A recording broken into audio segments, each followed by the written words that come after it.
I mean, what's Pro Football Focus doing? Last week they had Brady. This week they got Brady. We're literally doing it differently from everybody else. As a matter of fact, moving forward from this point on, I will not make reference to PFF. Ready to get into it? Yeah. All right. We're going team by team. I would be very careful about slinging stuff. Am I going to get sued? You got legal on this? Let's send you out on the right note. PFF sucks. Have a great day, everybody. Wow.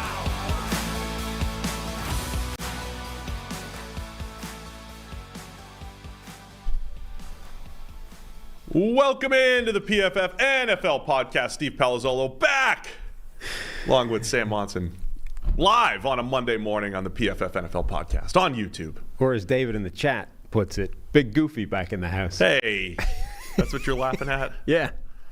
Yeah, I'm back. Yeah, it's pretty good. I'm back. I'm excited to be back.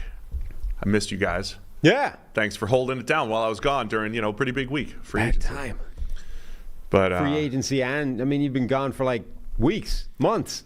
I haven't been home during the weekdays for 3 straight weeks now. Yeah. Between the scouting combine, Sloan, Cancun, and last week having to go back home. Right, and more importantly, you haven't been on your own show for like 2 weeks. Haven't been on the show in a while. That's right. But thanks to Brad and Trevor and Sam, for holding it down since that point. But I'm back. And we got the takes flowing. Today we're going to do a mock draft. It's Mock Draft Monday from now until forever. Until the draft, right? We're going to do Mock Draft Monday. Pretty much. What we've done in the past with Mock Draft Monday, people seem to like this, is a different mock draft. So something mock draft related. Today, let's work together. Okay. In the future, we could either respond to other people's mock drafts. Maybe it's just your mock draft or my mock draft. Other times it might be head-to-head. We've got all sorts of different mock draft things that we can do in the future. Yeah. Now, what's the plan on this one? What's the methodology? How are we doing this? Do we want to do, I think it's this 75-25 hybrid of what we would do and then a little what they would do. Okay. As well. Well, only when it's when it's abundantly clear that there is something that they're going to do. That's probably what we should do. So I think it's a little predictive and it's a little bit, I like this guy and I like this fit and I want to put them together. Yeah. Even if the team won't do it. That'll anger the biggest number of people. Yeah. Perfect. That'll get people very upset. Yeah. Like when we give the Eagles a non-lineman, right? They'll never do that, but I will. You know what I mean? Are you happy that we successfully waged a campaign to get PFF gas to replace Gar? So I haven't been here for a while. Gas is much better. I was calling it AthScore. That's better than Gar as well. And I liked AthScore. That's what it is. Was an open goal in IQ right now. Gas was an open goal waiting to be put in, and it got put in thanks to the show. Yeah, well, no, I appreciate it. That was good. That's very good. All right, let's get into some football. So before we get into the mock draft, which will take us 7 to 8 hours, we do need to talk a little bit of news. Justin Fields was finally traded to the Pittsburgh Steelers, this time to be the backup to Russell Wilson. He was. For, what was it, a 6th-round pick that can conditionally go to a 4th depending on playing time? That's right. So we really have the entire 2021 draft class between Trey Lance getting traded, Mac Jones getting traded, Justin Fields getting traded, Zach Wilson about to get traded somewhere potentially. Everybody except Trevor Lawrence has been already cast off by their original team. I think at a high level, because I haven't been able to have some takes for a while. Yeah. At a high level, a lot of the stuff that we've kind of pushed on the podcast the last couple of years, the idea of, hey, take some shots at quarterback and just fail quickly, basically. Let them fail quickly. If they're not the guy, move on. It does seem like the NFL is doing a lot more of that. There's not a lot of, Kenny Pickett just needs an extra year, and Justin Fields just needs an extra year, and Zach Wilson just needs one more system to figure it out. They're just kind of moving on, right? Yeah, Pickett himself also gone. Yeah, Kenny Pickett also been traded to the Philadelphia Eagles. The backup quarterback carousel this offseason is out of control. Yeah, we are just firing backups left, right, and center. It is interesting. Like, the maximum compensation that the Bears can get from this is what the Cowboys gave up for Trey Lance a year ago. That's nuts. That's where Fields' value is right now. Now, look, it's not. That doesn't mean that the NFL views Justin Fields the same way that it views Trey Lance. It's always relative to the contract, right? So a year later means a year less rookie contract to work from. You get 1 year of cheap Justin Fields, right? Next year, if you want to keep him around, you got to pick up his 5th-year option. That jumps to $25 million. So immediately, we're out of time now to get cheap Justin Fields. And if you want to keep him around longer than that, you're giving him the next contract, the second contract for a veteran NFL quarterback, which is obviously not cheap. So it's not as simple as saying, Justin Fields is worth less than Trey Lance because the NFL thinks he's a worse player.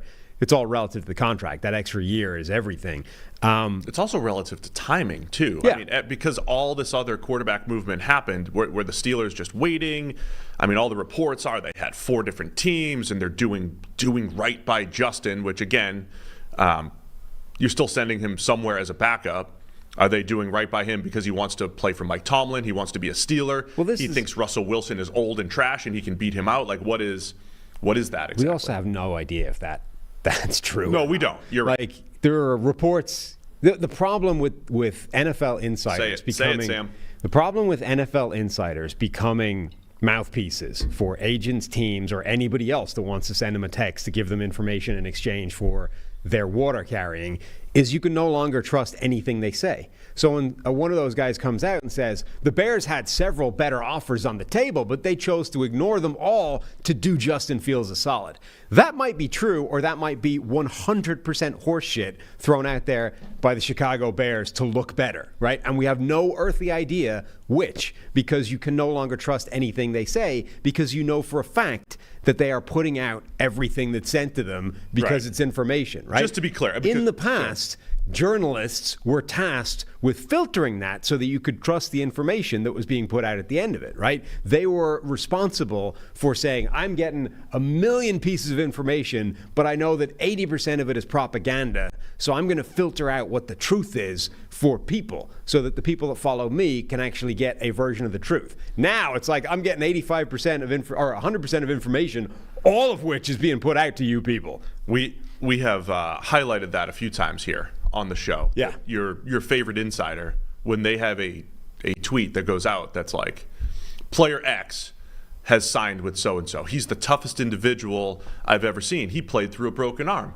and he's real excited about his new team. I mean, you're copying and pasting from the agent, and we've highlighted that. But this is the folly of it, is now with things like this, you don't know if that's true or ridiculous, made up. Like, you've no idea what the lie of the land is because of this. Like, this is where we've got to now.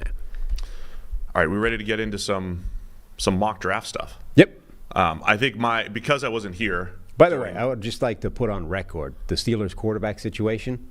So obviously anytime now I mention the Steelers, it's like, oh, look, PFF hates Pittsburgh again.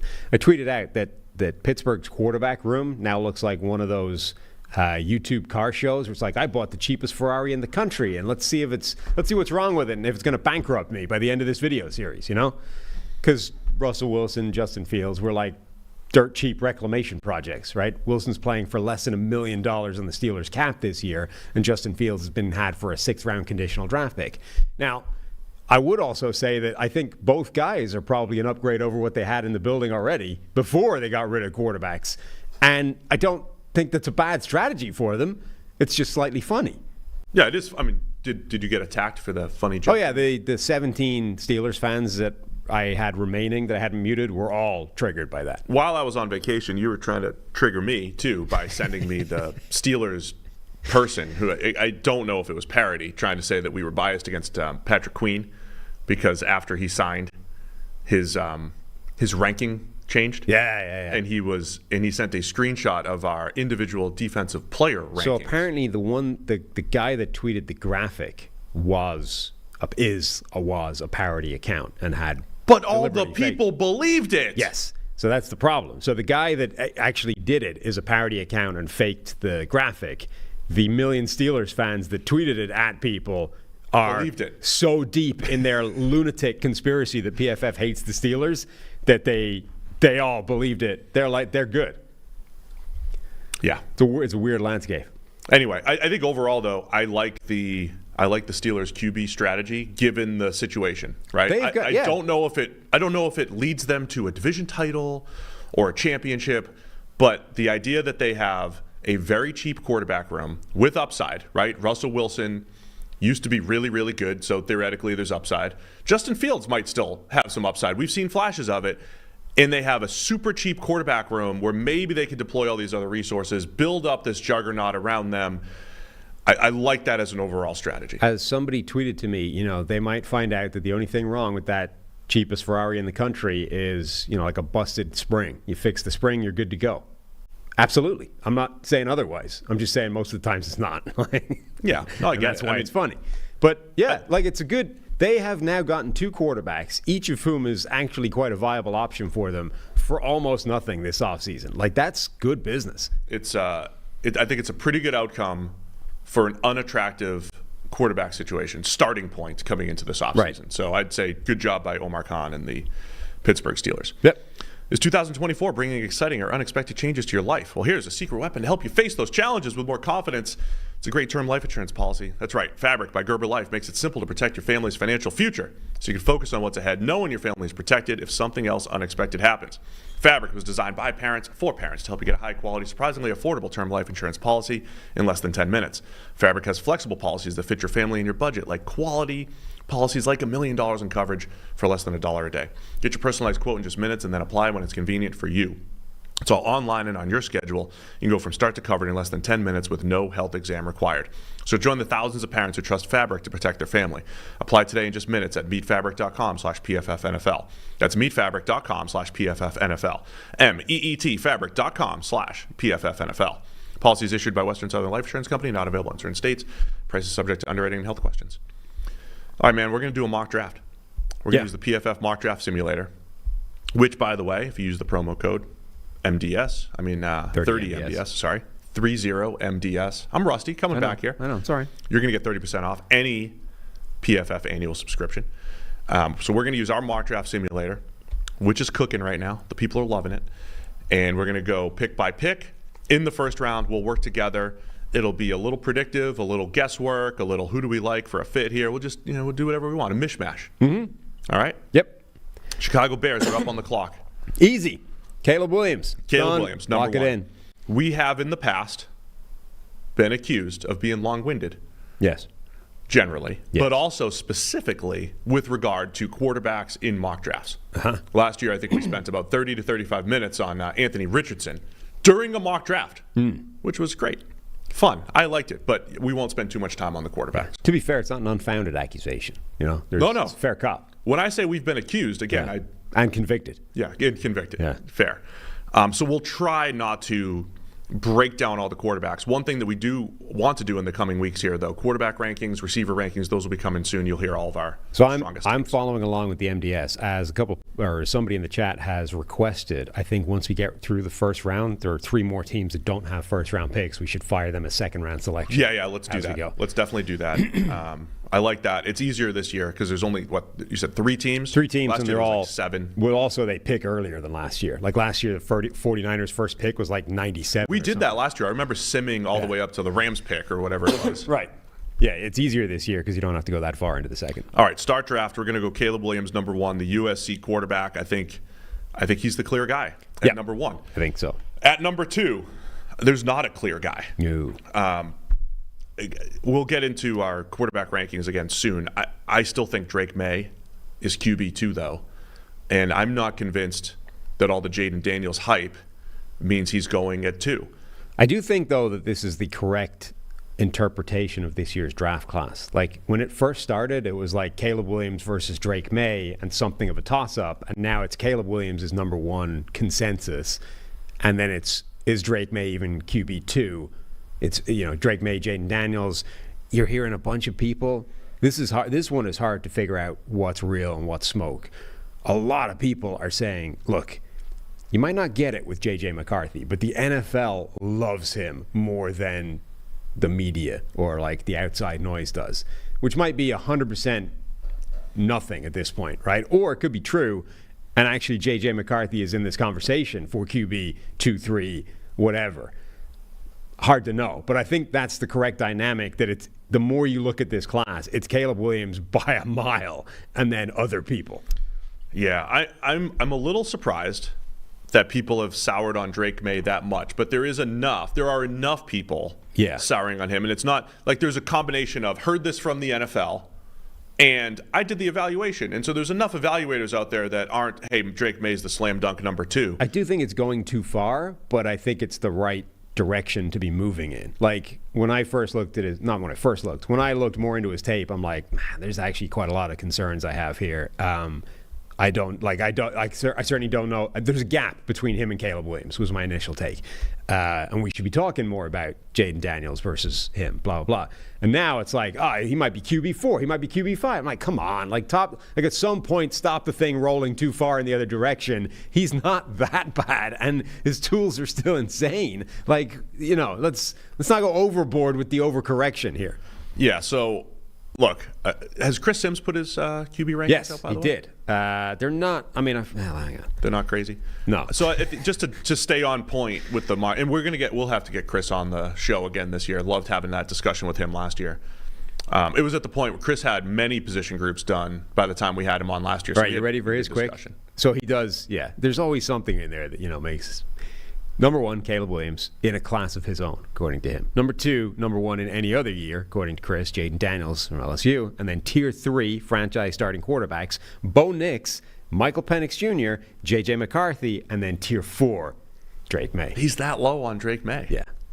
So there's always something, like one thing in Chris's rankings that's like, oh, come on, I think we're going too far here. But I'm surprised by that. I'm surprised that he's that low. I think May ends up number 2 here. Chris's rankings are fun every year because there's always something quote unquote crazy in there, but I like that. Yeah, we're just saying let's just say different. Because like every year, just the same way when I say Wink Martindale's scheme is crazy, you say right. It's aggressive. It's aggressive. In retrospect, every single year, the consensus rankings are crazy relative to what it actually ends up being. Right. At a lot of positions too, by the way. Yeah. Yeah. All right, let's go. All right, so I suggest Drake May number 2. If you want to go Jaden Daniels, I could be moved off the spot. To me, they're a coin flip. So pick your favorite, put them at 2. I'm cool with that being Drake May. All right, I'm going to say it's May at 2 going to Washington. To the Washington Commanders, who also got rid of their backup quarterback. We'll also I know that the chat's bumping right now, and we appreciate sad we don't get North Carolina quarterbacks 1 and 2 on the Washington depth chart. They're like, no, we can't have that. They're good friends too, I think. Are they? Yeah. Everybody's just trading all their backup QBs. We will have another mock. We did a fan mock draft a couple years ago with the live chat and everything. I got to go back and look at how all those did, but I think that did really well. I think people enjoyed that. So at some point, your voice will be heard. But for now, Drake May number 2 to the Washington Commanders. Now, this is where the news of last week, Quezzy going maneuvering picks, man. The Vikings now have pick 11 and pick 23. The idea being that's the first move to make another move to get up to number 3. I've seen some people put him up at number 4, Yep. But you're saying you don't think it's for QB4. You told me this off air. I don't think they're trading multiple first-round picks and probably some more for the tax, the inflation tax, the desperation tax. I don't think they're trading all of that to get QB4. Yeah. Like if quarterbacks go, unless I guess theoretically, if they absolutely love J.J. McCarthy or whoever they think QB4 is, and they are confident that is the order of 1, 2, 3, Caleb Williams and then Drake May and Jaden Daniels in some order. If they absolutely love that guy, cool. But I would be terrified of trading that much for the 4th quarterback off the board in a year where there's a lot of people, at least on the outside of the NFL, saying this guy's like a borderline first-round pick, not a top 5 guy. I would be surprised if they traded all that for the 4th quarterback. I think if they're making that trade, they're going to 3 at least. So, but from New England's perspective, they're in desperate quarterback world. Yeah. Is it even worthwhile for them to move back? Are they in any position? Gerard Mayo's the new head coach, and Elliott Wolf is the new essentially acting GM. Are they in position to be patient? I feel like any new regime has got a year's grace. That if they can pitch to ownership, there just isn't one where we are. Like there's no pathway to the guy we want. Next year, we can put things around him now, and we can go get him next year, like by, for example, getting 2 first-round draft picks or whatever. I think the first-year guys have always got that grace of at least selling ownership on the idea that if we stink right now and we need a quarterback, there isn't one there. So we're gonna kick it down the line for a year. We're gonna bring in, the Jacoby Brissett they've already got, right? They signed him. Jacoby can steer the ship into an iceberg next year, and then we'll get our guy. All the reports, though, are that Jacoby's there to mentor the young guy. Sure. And that they're planning on getting a quarterback. I'm sure they are, but I'm just saying. But we're just having fun. If somebody here. comes in with a trade offer, I think they can easily sell that to ownership that we don't like QB3, so we're going to take this. We're going to grab a guy in the second or third round, and then next year is when we're going to get our real guy. The one other piece here is you always hear, well, next year's quarterback class is better. Right, every it's year. Not always true because Sure. next year's looks like we don't know what next year's is. Shadur Sanders, Who Dion doesn't want to send to the cold. is that what he said? Yeah, doesn't want to play in the cold. Oh, good. Now, it wasn't just his son that he didn't want playing in the cold. He doesn't want any quarterback playing in the cold. Well, that's not good. Well, just for their football. benefit. He's like, any good QB shouldn't want to go to the cold. They I mean, should right. wanna- I mean, he's awake to the dome stuff. He knows. Yeah. He knows domes I'm matter. just saying. So if Shadur is the number one guy and the Patriots are positioned to get him, that's probably going to cause some Carson friction. Beck. It doesn't look like the cleanest quarterback class. Quinn Ewers. It doesn't look great. Right. So it's not one of those, we'll get somebody next year. Like last year at this time, we did say you're positioning yourself. You're the Cardinals. You're positioning yourself maybe for Caleb Williams. Sure. And so I don't know. But Anyway, this is all a let's say long way they'll do around this. to saying pick number 11 and 23, Minnesota's 2 first-round picks, is roughly equivalent to 3 in the Jimmy Johnson trade chart. It's going to take more than that to get there. But for the ease of this, let's just do the 2-for-1 swap. So we're going to say Minnesota's going to trade up to 3 Yeah. with New England. So we're taking 11 and then 23, which was originally Cleveland's pick, Correct. Through Houston. through Houston. And the Vikings are trading up to number 3 right now. Patriots will have picks 11 and 23. Yep. So Minnesota's trade. traded up for their quarterback, which in this case has probably got to be Jaden Daniels. And we're going Jaden Daniels to the Vikings at 3. Yep. Wow, now we're excited. Now we're sitting here on draft night. Exciting stuff's happening. Yeah. Vikings making a move. And reportedly, the Vikings were trying to make this move last year. And we talk about Kwesi being the more analytically inclined GM. I'm not saying he's going to think exactly like us, but I think he is the type of person now that they've moved on from Kirk Cousins and saying we're going to take a shot. We have to take a shot at a quarterback. Doesn't matter. It doesn't really matter if it's. I mean, they QB3 put or themselves 4. in this position where, the Cousins thing didn't work out. You wouldn't go over that line financially. So now Sam Darnold is your quarterback. So if you don't want Sam Darnold starting, you've got to do something fairly dramatic quite quickly. All right. So we've got Caleb Williams, Drake May, and Jaden Daniels to the Vikings. You have a at comp number for 3. Jaden Daniels? A comp? Yeah. I'm skewed because I heard the one that mine? you liked. And I'm like, there's some elements there. Yeah. Taller Tyrod Taylor. Helps that it's alliterative as well.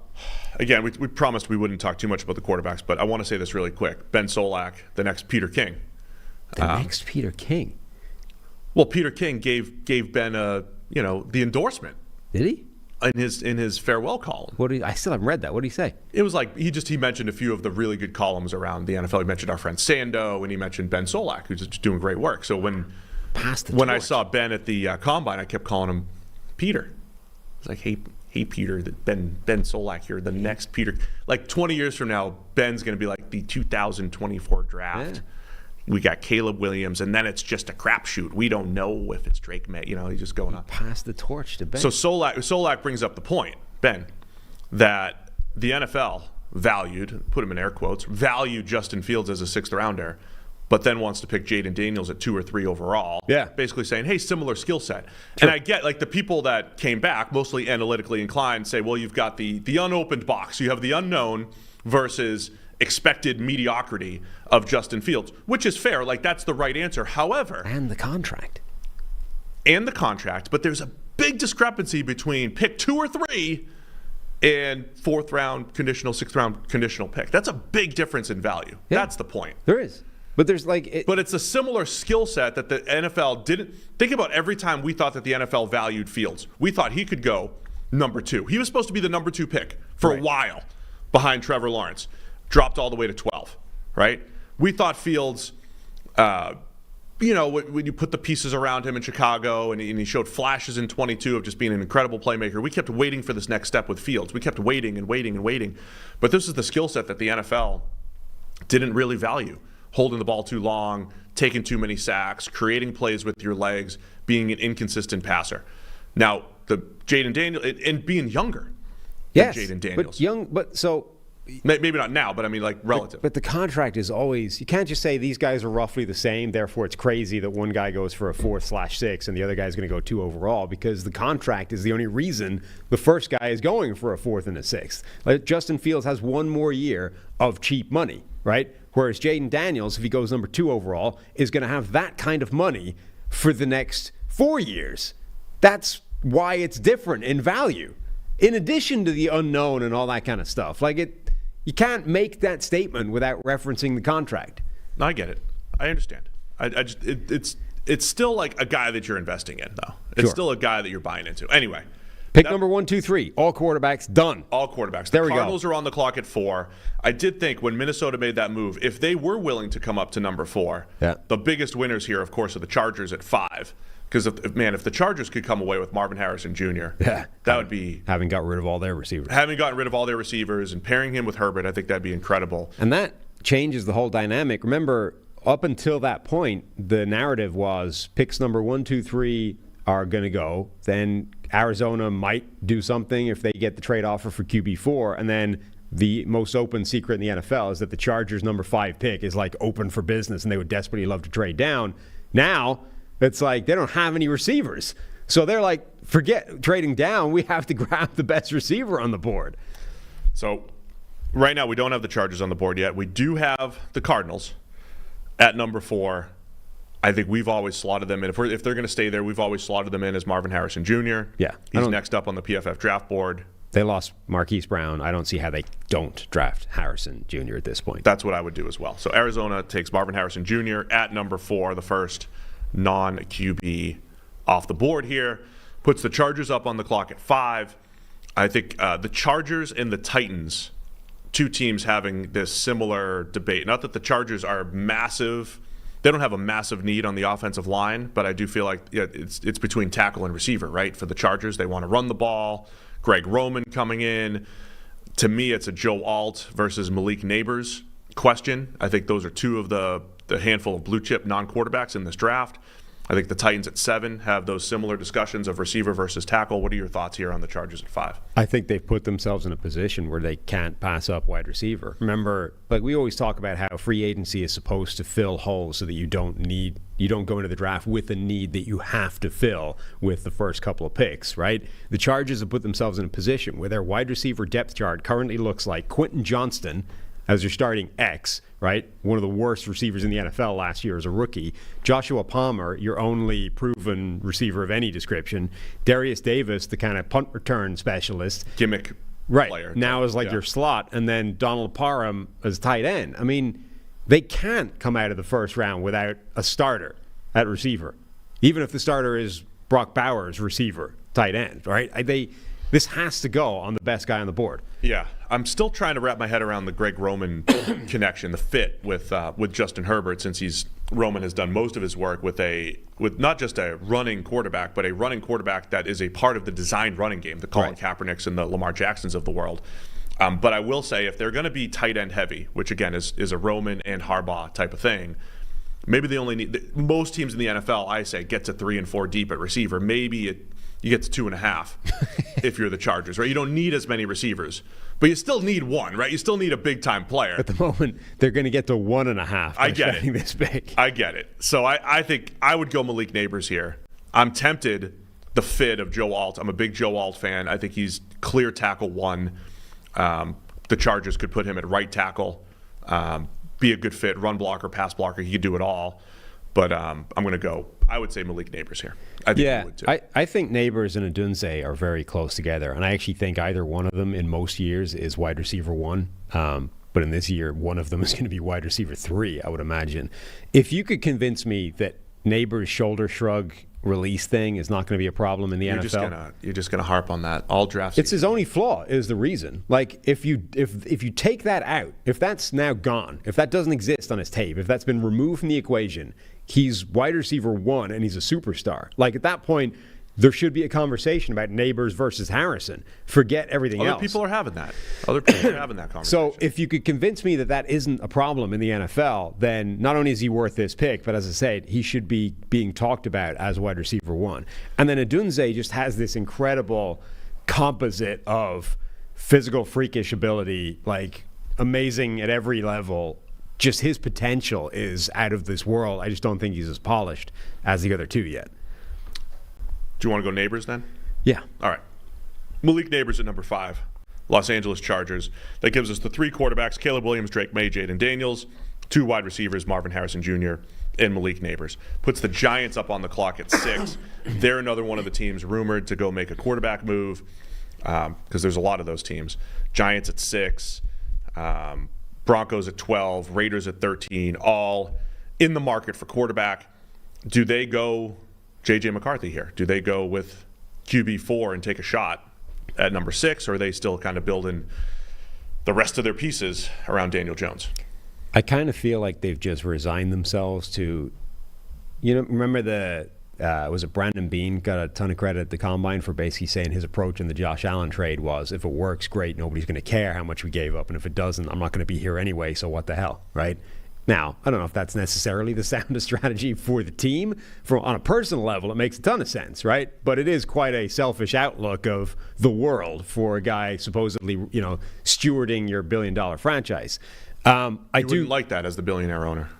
I wouldn't like them saying it out loud, I don't think. I would reword it, though, because he's saying the same thing that we're saying, which it was the upside of hitting on a quarterback is massive. Things work out well for you. Right. And what you're sacrificing is a starter, a top 6 player, top There's 3. ways of articulating the same sentiment that are team-centric, as opposed to, I looked at this personally as I'm fired if this doesn't work out and I don't care about that outcome. Yeah. Because that's different. I think another way of wording it is like, again, Joe Alt fan. If the Giants draft Joe Alt, put him at right tackle, boy, what a good pair. Maybe one of the best bookend tackle tandems in the NFL with Joe Alt and Andrew Thomas in the coming years.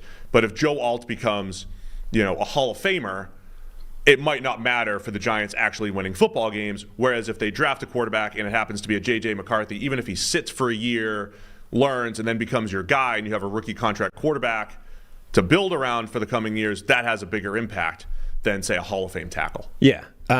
It's all a long way around to saying that I think the Giants have sort of resigned themselves to the fact that they have tied themselves as a regime to Daniel Jones already, and they probably can't get away from that. So they're kind of stuck with him. I don't think they're looking at a quarterback. They told Drew Lock already that Daniel Jones is the starter. Tommy DeVito, Cutlets is number 3. I think that's your trio of just underwhelming white guys at quarterback, and now they're going to draft somebody at an impact position. So to me, they're another team that's in the wide receiver versus tackle market, even with the signing of Jermaine Illuminor. Cutlets landing as a eternal QB3. Yeah. That's like...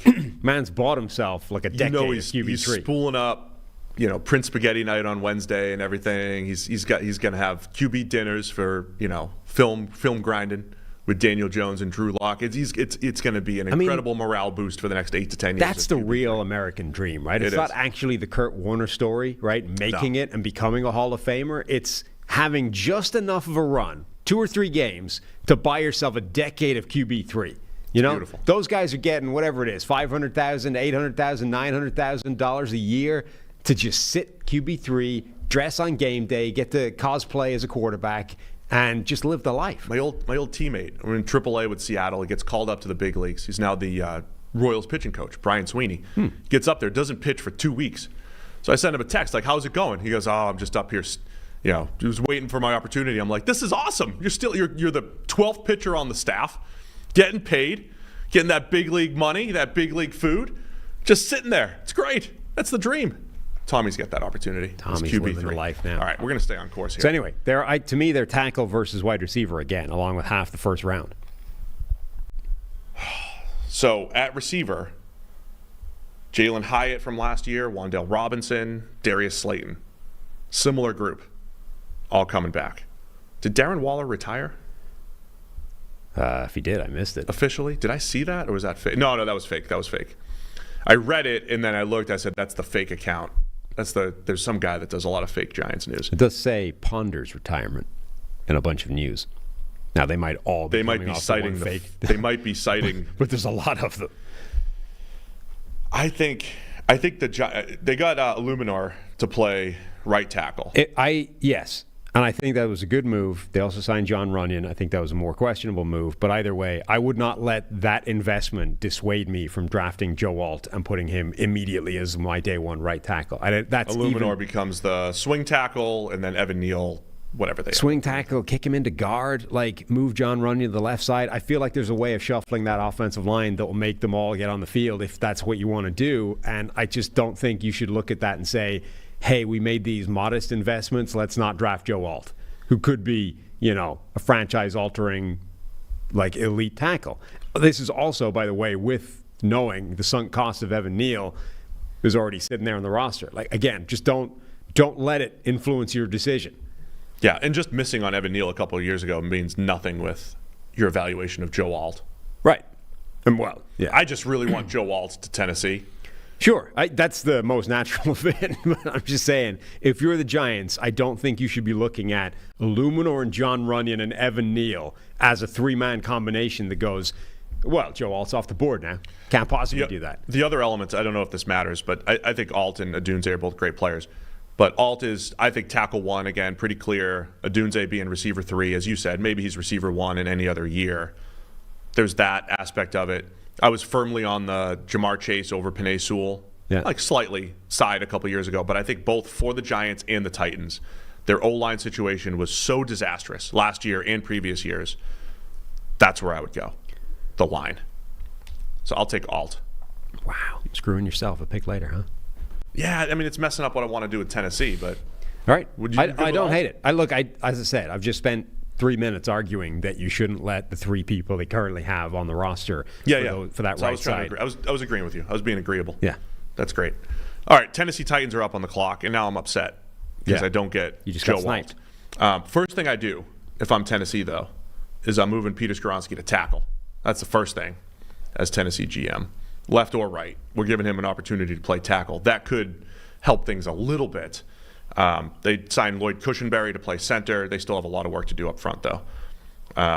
So do we go with the next potential tackle, or are they going with another receiver? Probably not now with the Calvin Ridley investment. They could go defense. This could be where the first defensive player comes off the board. Oh, I still think they need an offensive lineman. To me, so I know you think Joe Alt is clearly tackle 1. I think Olu Fashnu's footwork is so special that I think he could. I don't understand why the narrative on him seems to be sinking like a brick. I thought I would be lower. I thought I would be the one lower on Fashnu.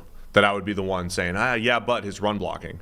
Okay, the run blocking thing, I don't really care about that, to be honest. If he is as special as he looks as a pass protector, I don't really care if he's ever above average as a run blocker. I really don't. So if he's that guy, not only would he be tackle 1, but for a team whose offensive line is awful, he immediately just comes in and solidifies a spot. So I think they still need a tackle desperately, whether it's left or right. I would take Fashanu without a second thought. There's also Fuaga, who his stock's going the opposite direction. The closer to the draft we get, the more people are like, this guy's amazing, let's put him in. He's going up, yeah. Fuaga and Latham, I think, are both, J.C. Latham from Alabama, both getting a lot of hype. I'm good with both of those guys. For Fashanu, I'm also content there. I haven't been in the loop enough for the hype machine and everything. Is Amarius Mims from Georgia? Well, he got a lot of hype the second people took a photograph of him at the Combine. Well, he's massive, had a good workout. The image was almost the same as you standing in the media room at the Combine. Yeah, it was only instead of this perspective thing. Instead of what you've got working, he was just jacked to the gills at that size. You don't have that. You're calling me soft. I'm just saying you're not as jacked as Amarius Mims. Right. And you can see that from the weight. Fair point. He's the same height as you, but he weighs 100 pounds more. And it's not fat. So I'm curious if a Mims ends up getting the top 10 hype. The interesting thing about tackles, remember last year at this time, we were mocking Paris Johnson in the 10 to 15 range. It's like he's a good tackle prospect, but he's not great. And all of a sudden he was going to go at 3 to Arizona, goes at 6 when they traded down. Never underestimate how much teams love spending high draft picks on tackles. Just off the top, they're not wrong about it, Sam. I think they're okay with that. Off the top of my head, I remember Mike McGlinchey was the same thing. I remember thinking, oh, he's a good middle of the first round type of tackle. And then it's like, no, he's going top 10. He's going to get up there. So I'll agree with you on Fashanu. I think I've compared him to Laramie Tunsil because of the pass block, run block type of splits. Tunsil has become one of the best pass blocking tackles in the league. I think Fashanu has that ability. So do you want to go that route for Tennessee? Which? Fashanu? I would go Fashanu, but I recognize that I am an outlier on him relative to other people at the moment. No, I'm in agreement with the pass blocking, and I think he's one of the best. I mean, to me, he's up in that Ronnie Stanley, Laramie Tunsil, better pass blocker than run blocker, but like that level of special at that particular skill, which of course is important. So I'll take Fashanu at 7. I'm fine with that. I'm not going to completely give away the model and all that, and I'm not necessarily going to go just with the model for these types of things. This year for draft, and the next month and a week, 5 weeks, is going to be obnoxious because you're all like, oh, here's the model that I'm going to keep behind the wraps a little bit. I'm not going to. You want me to just unleash all of it? I do. I'll take Fashanu. We're taking Fashanu at 7. You made it a thing last year. The laminated model. You're sitting there with all the names right now, with updated, athleticism and all this kind of stuff. I need pro days to be added to and now you're like, yeah, but I'm not going to tell you guys all about it. You might be able to hear it in my voice. If you hear what I said about Joe Alt, you might know that he's a blue. He's a blue. He's a blue chip. All right, I would. We took. I took Fashanu. Right? I clicked. Okay, number 8, Falcons. Falcons at 8. Now with their liberated freedom of number 8, with a quarterback already in the building. That's what it is. I think their ability at 8 to not stress Jaden Daniels or Drake May and trade up or get a second rounder or whatever it is. Now they can potentially take the best defensive player on the board in Atlanta. Can we break the news that we think we can secure the offensive coordinator for the Atlanta Falcons on the show at some point? Yeah, Zach. Well, we have 2 friends that are offensive coordinators now. Yes, 2 former colleagues. Bobby Slowick, former members of this podcast. Each of them, not just friends of the podcast, contributors. Yes. And Bobby Slowick is like, hard no, I can't do media, can't do it. Yeah. It's over there doing Schefter's pod. Right up until they tell him to do Schefter's whatever show. he wanted. Doing all this other stuff. We're like, Bobby, maybe he'd be a head coach if he did our show. Maybe. You don't know.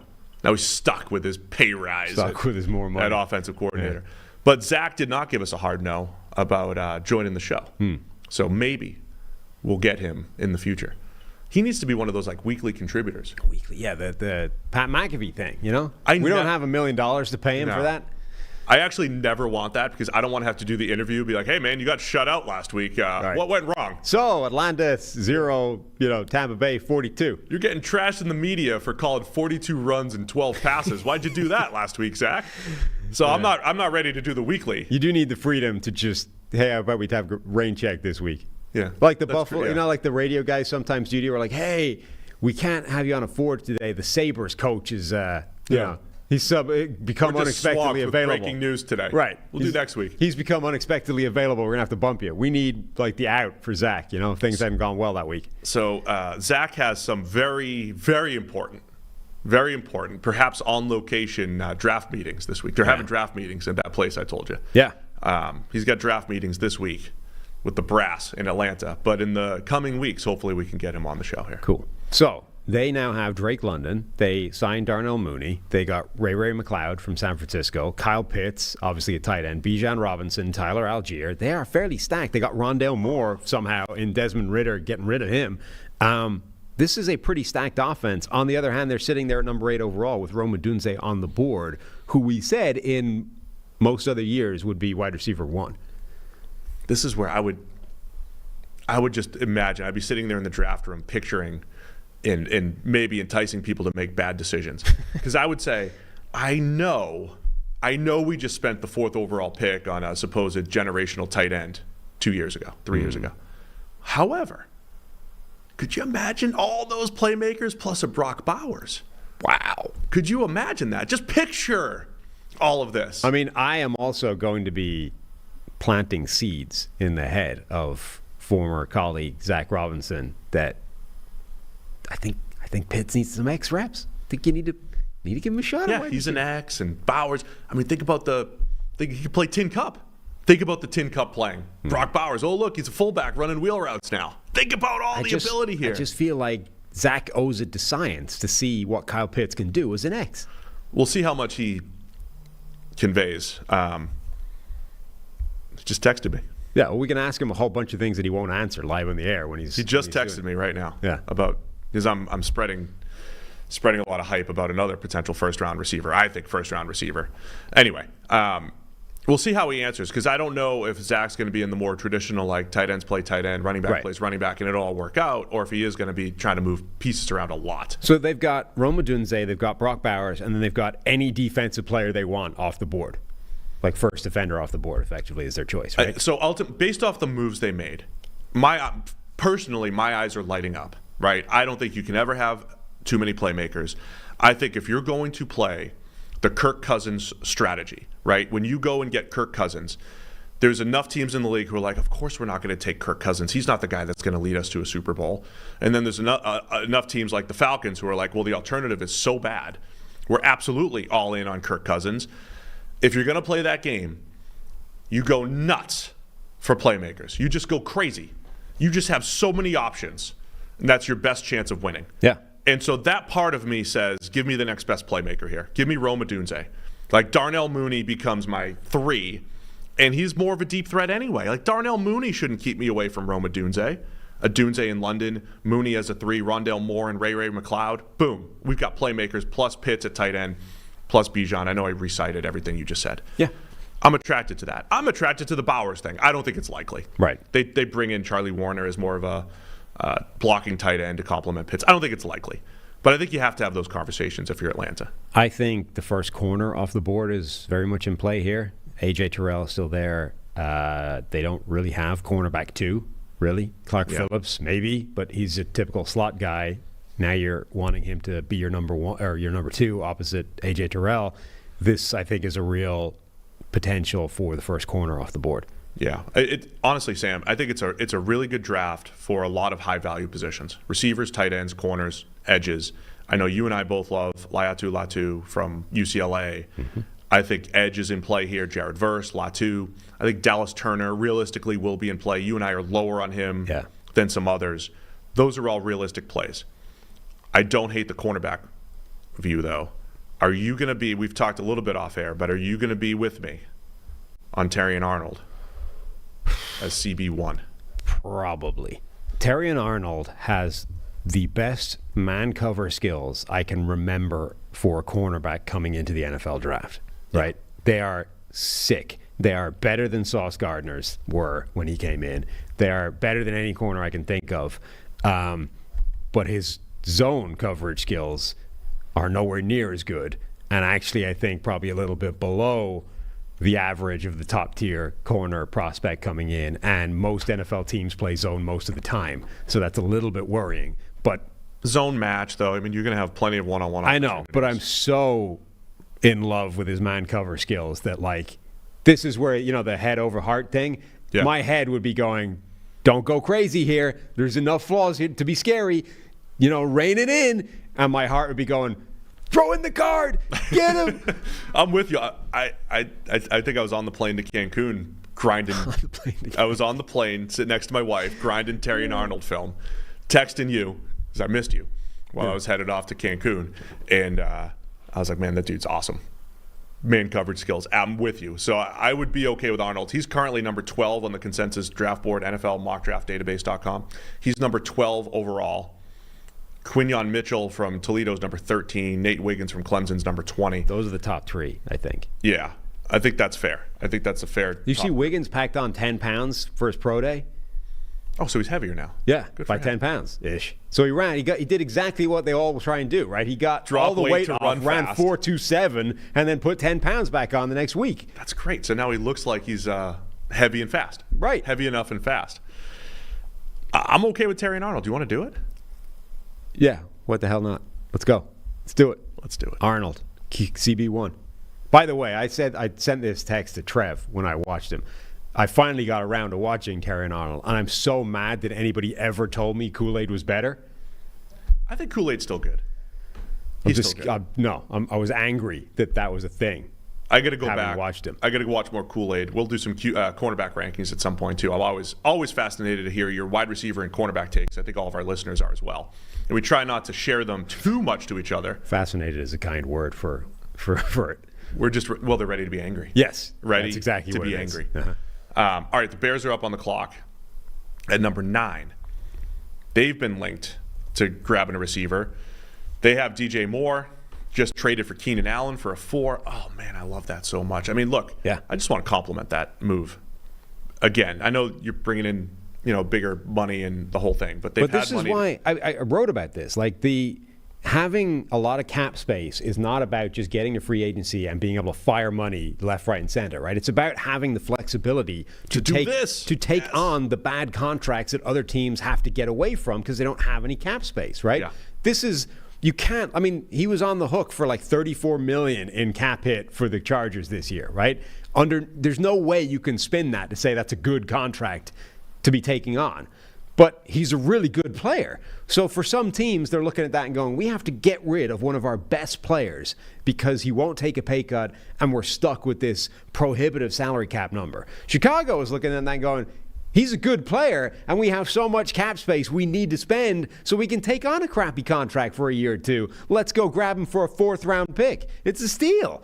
Now, the only downside is the contract, and the salary cap space that you've built up enables you to take on that kind of deal. So it's a great move, but that's why people look at this and say salary cap money is just for, salary cap space, it's only for going and spending crazy in free agency. It's about stuff like this. Yes, and we talked about this before, right? If the draft is not as deep, Jim Nagy said that from the Senior Bowl. If the draft is not as deep, what's the best value of 4th, 5th, 6th rounders?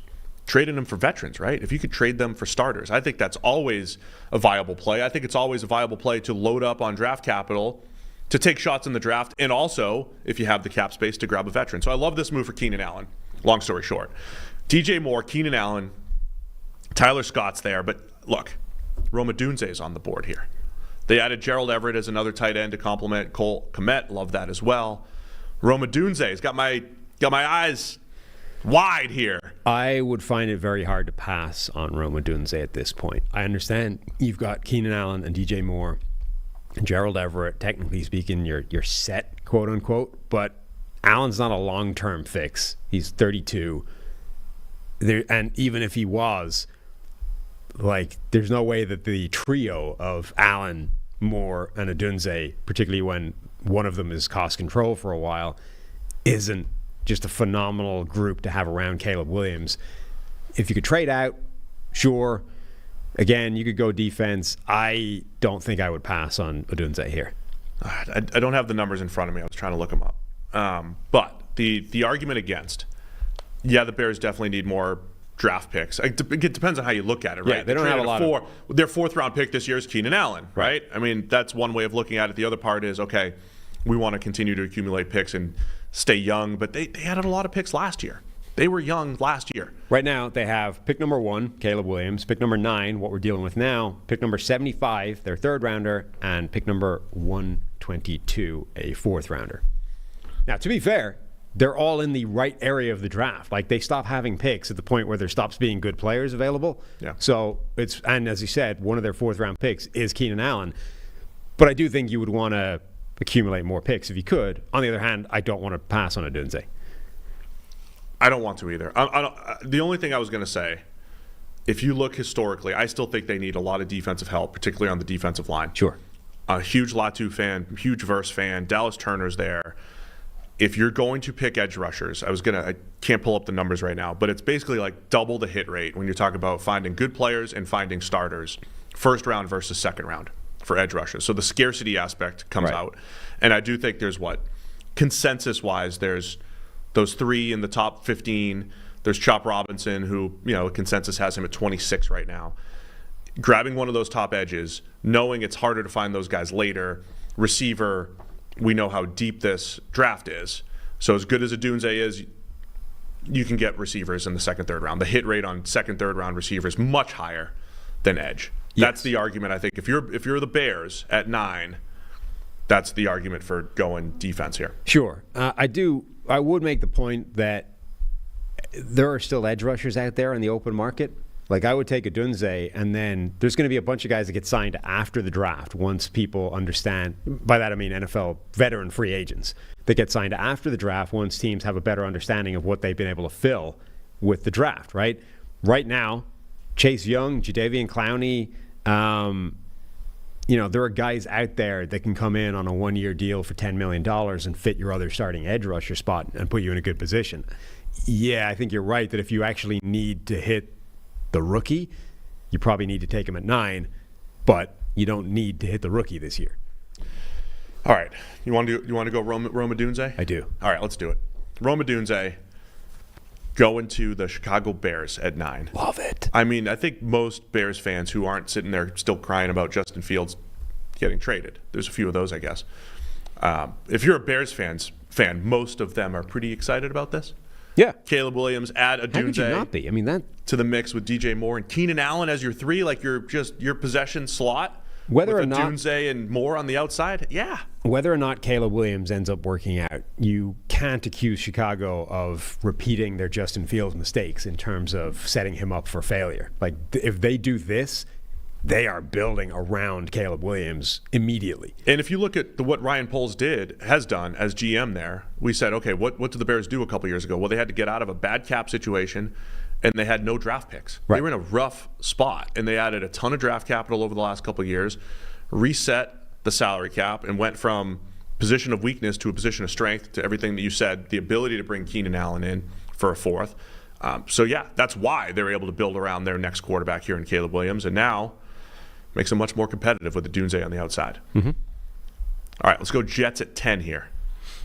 Another team, they've made a ton of moves on the offensive line here. I think their head's in the right spot, right? Yep. As far as let's shore that up. Let's not get to pick 10 and say we have to pick a tackle and he's going to be our starter. Tyron Smith called it pre-agency at some point. Tyron Smith. Did I say Tyler Smith? You said Tyron. Yeah. Okay, Tyron Smith. Love it. I mean, okay, for the 75% of the season he plays, he's going to be like a superstar for them. It's perfect. Tyron Smith's definitely got some injury issues, but look, it's an all-in type of year, right? Aaron Rodgers in his 40s, and Tyron Smith and his injury proneness and what have you. Yeah. They traded for Morgan Moses as well. The great. They're both 33 years old, Moses and Tyron Smith. Moses has been the great Morgan Moses has been extremely durable. Morgan. So now, does that take tackle off the board for them? They have Elijah Vera Tucker at guard. They bring in John Simpson. The offensive line's in much better shape, on paper at least, heading into the season now.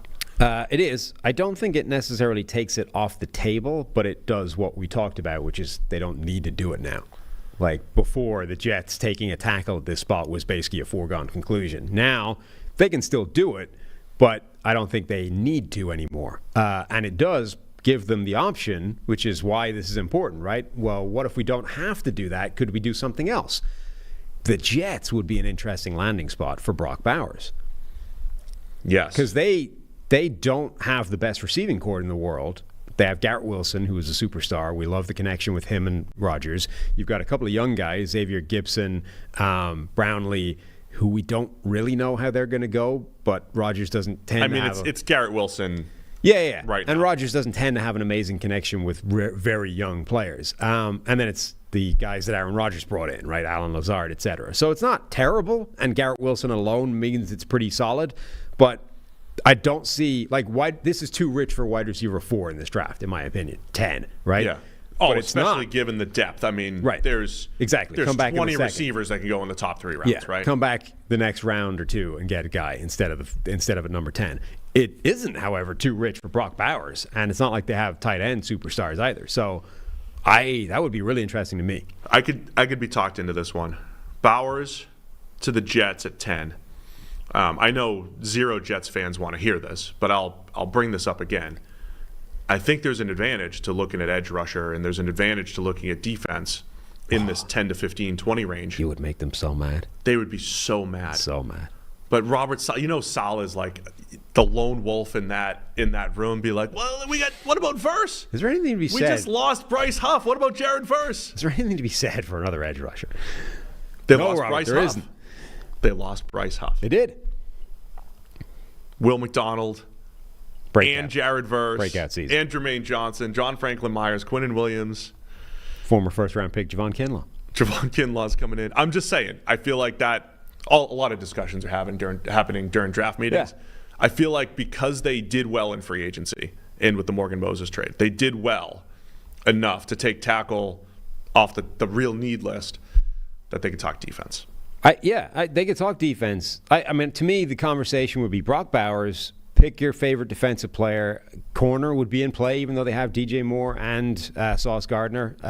It's drafting for the future, but I feel like a team that's this might be 1 year with Aaron Rodgers. It's like, what does our year one impact look like? Just go through. That is either a rotational edge rusher who you can just put in for 500 snaps knowing that he doesn't need to do more than that, or like a tackle who's going to need to play at some point because we've got, Tyron Smith, who's probably going to miss some time, or Morgan Moses, who could be upgraded upon potentially, or Brock Bowers, a receiver that can make an impact. I'm gonna go Brock Bowers. Nice. He's a tight end. Tight ends don't always make that year one impact, but it's Aaron Rodgers. It's Bowers. He's a mismatch type of player. Also, like most of the highest impacts a rookie tight end have had happened like last year. So, so like they're making. No, more. I know. Sam Laporta, Dalton Kincaid, added a ton to Buffalo's offense. I just want to throw the name Cooper DeJean out there because I know Trevor loves him. He's number 8 on the PFF draft board, being called a cornerback safety hybrid. When you talk about, hey, the Jets don't need a corner on paper because they have their 2 starters, they have their 3 starters, but DeJean as like a hybrid corner and a safety where there's a lot of turnover in the defensive backfield for the Jets, he could be an interesting name, but Brock Bowers is way more exciting. Yes. I'll take Bowers at 10 for the Jets. Let's reset the top 10 here. We got Caleb Williams going number 1 to the Bears, Drake May to the Washington Commanders, Jaden Daniels, the 3rd quarterback off the board, going to the Vikings, who traded up with the Patriots, Marvin Harrison Jr. to the Cardinals, Malik Neighbors, the wide receiver out of LSU, to the Chargers at 5, Joe Alt at tackle to the Giants, Olu Fashanu, the tackle from Penn State, goes to the Titans at 7. Falcons at 8 take Terrion Arnold, the cornerback from Alabama. Bears at 9 take Roma Dunze, the wide receiver out of Washington. And then the Jets at 10 take Brock Bowers. Taking care of your health isn't always easy, but it should at least be simple. That's why for the last few years, we've been drinking AG1 on this show every single day. That's what we do. 1 scoop, mix it with water, once a day, every day. Makes us feel great, ready to go, ready to start the podcast early in the morning and go for hours on end. Because each serving of AG1 delivers our daily dose of vitamins, minerals, pre- and probiotics, and more. It's a powerful, healthy habit that's also powerfully simple. I like to drink it first thing in the morning. It's recommended for optimal nutrient absorption. Fill up the shaker with extra cold water, add a scoop of AG1, shake it up, and we're ready to go. If we're running short on time, we can mix the AG1 before heading out. And you can't do that, you grab a travel pack. Each has an individual serving of AG1 that's easy to mix on the go, helping ensure we get our daily nutrients no matter what. If there's one product I had to recommend to elevate your health, it's AG1. That's why we've partnered with them so long here on the PFF NFL podcast. So if you want to take ownership of your health, start with AG1. Try AG1 and get a free 1-year supply of vitamin D3 plus K2 and 5 free AG1 travel packs with your first purchase over at drinkag1.com/PFF. That's drinkag1.com/PFF. Go check it out right now. Patriots are up at 11. We haven't done any other QB maneuvering. Yeah. Now they have pick 11 and pick 23. And the next 3 quarterbacks on the board, J.J. McCarthy, Bo Nix, Michael Penix. Seems like the league, the buzz is that J.J. McCarthy is QB4 or higher, as you said about 40 minutes ago. Do they just take their quarterback here at 11 and say, hey, we just traded down and got an extra pick and got a quarterback in this scenario? I feel like they would, right? And is J.J. McCarthy your QB4? Yeah, I don't know. I don't know. What's your postage stamp analysis of J.J. McCarthy? I think he's talented. He's one of those guys. I don't want to make this comp. Do it. No, because it's not a comparison. But when I was watching Mason Rudolph tape years ago, I was back and forth between there's really good arm, Multiple that's really people good. Put that out there, right? Isn't that a thing out there already? Because somebody was complaining about it. I don't know. I don't want to see it. It was probably Nate Tice, right? I don't know. Nate Tice probably compared him to like Spurgeon Wynn or something like that somewhere. No, somebody, because like someone made a comment about Rudolph's arm, and then everyone was like, Rudolph's got no kind of arm, and then people showed a bunch of his college highlights Rudolph's where it's arm, just deep bombed to James Washington time after time after time. Deep ball doesn't show your arm strength, I don't think, unless you throw it 65 yards. Were they bombs? Yeah. I thought Rudolph went back and forth between ridiculous, like bad zip, and like ridiculous head high, deep outs and comebacks with carry. And I feel like a little bit of that with JJ. JJ has a lot of these. I think he comes off his reads pretty quickly. I think he processes pretty quickly, and then gets to a second read and zips it. And he's got a lot of those on tape. Like if you take the highlight reel, I say this for every year. If you take the highlight reel of like the QB things that JJ McCarthy does, like I kind of get the buzz. Our friend Josh Norris has also highlighted the Indiana game where he just, he has 2 fumbles, I think, in that game and looks a little confused. And Indiana did a nice job against the Michigan offense. McCarthy's a really good athlete. I don't love his like subtle pocket movements. So I'm back and forth on JJ McCarthy. I get it. He's young. I think he's got to develop a little bit, but I get it as a first-round QB. I feel like he has a lot of very good throws that result from very bad decisions on his tape. Yeah. Like that Ohio State throw that everyone that's on his highlight reel anytime anybody mentions I thought him. he zipped it past the linebacker. I think that's a terrible decision. I think it's a really bad decision, and he got away with it with an amazing throw. And there's more, like that's one, but there's a lot of those on his tape where you're like, why did you pass up this guy that's the correct read from that high-low look and instead fire it into a tighter window and just about get it done? But I feel like the net of that at the NFL level is going to be problematic unless he can get away from that. Anyway, the Penix discussion I think is interesting because we always cited the medicals, and we don't know those. But we're like 3 years removed from him having both ACLs or whatever it was. But I don't know if that even becomes an issue. And if those were never an issue, I think Penix is more in this discussion. Well, Penix went from like here in this discussion, middle of the first round, how high can we put him, to the national title game when he's a second rounder max. Yeah. Immediately. One game just took him out of the first round. I really think if Texas almost pulled that game if they'd off. won at the end. If Texas beat Washington, he would be a round better. Penix's draft stock's higher. It's a round higher. Yeah. It's a round higher.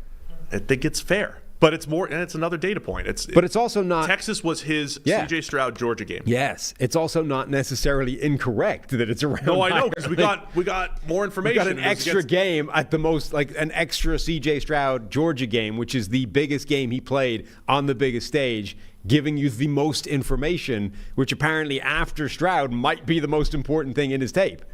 All right, so we'll talk quarterbacks more. The one last thing I'll just say, the criticism of J.J. McCarthy. Well, he didn't carry his team. He doesn't control that he goes to like this run-first offense that is so good at running the ball. At the same time, it's not. I don't think it's like signal necessarily like, oh man, they didn't trust J.J. McCarthy to throw the ball. I think it's more so like we didn't see that, right? It's not he doesn't have enough throws on film to evaluate. He doesn't have a whole lot of balls in your hand, go chuck it 40, 45 times and carry the team. Go do it. Like Michael Penix went and carried the team against Texas, right? Bo Nix had to go carry the team in a bunch of games. And there's a lot of screens and everything to Bo Nix, but it was like decision after decision after decision where he played like Alex Smith in a high-volume passing attack. We don't see that with J.J. McCarthy. So again, doesn't mean he can't do it. It means you didn't see it, and you have to project it. And maybe there's some reason why he didn't throw the ball at all at the second half of Penn State. Was it because they could just run the ball, or was it a trust issue? Like, all of those things are fair to bring up, no matter who tells you you're not allowed to bring those things up. Right. So the NFL is going to want McCarthy here. Can you construct an argument that anybody else should be here? Because otherwise we're taking McCarthy. I mean, I think Penix and Nix, you could talk yourselves into whatever. But let's go J.J. McCarthy here. Done. Patriots Denver. take J.J. McCarthy at 11. Puts Denver on the clock at 12. Now, I don't know what Denver's going to do. I don't envy their quarterback situation or the Raiders at 13. No. I think I like Penix more than Nix. Are they coming out of this with if this is where they get to, 4 quarterbacks are off the board by the time Denver and the Raiders pick, are they just taking the next guy in the first round? This is how you get Christian Ponder, right? Yeah. it is. Which doesn't tend to be good. No, I know. I mean, again, even the 2021 draft, we were sitting there. There was 5 first-round quarterbacks. Mac Jones was the 5th quarterback. He looked like he was the best one after year 1, but that all fell apart. We're in this world where the less toolsy quarterback is not having a ton of success unless they're Brock Purdy over the last few years. They're kind of falling off. They're not developing. Yeah, I don't think it's not a fun situation. I don't think if you're Denver or the Raiders. I feel like Bo Nix connected to Sean Payton's offense is quite a nice fit in abstract terms. Do they have a second, or they don't have that now?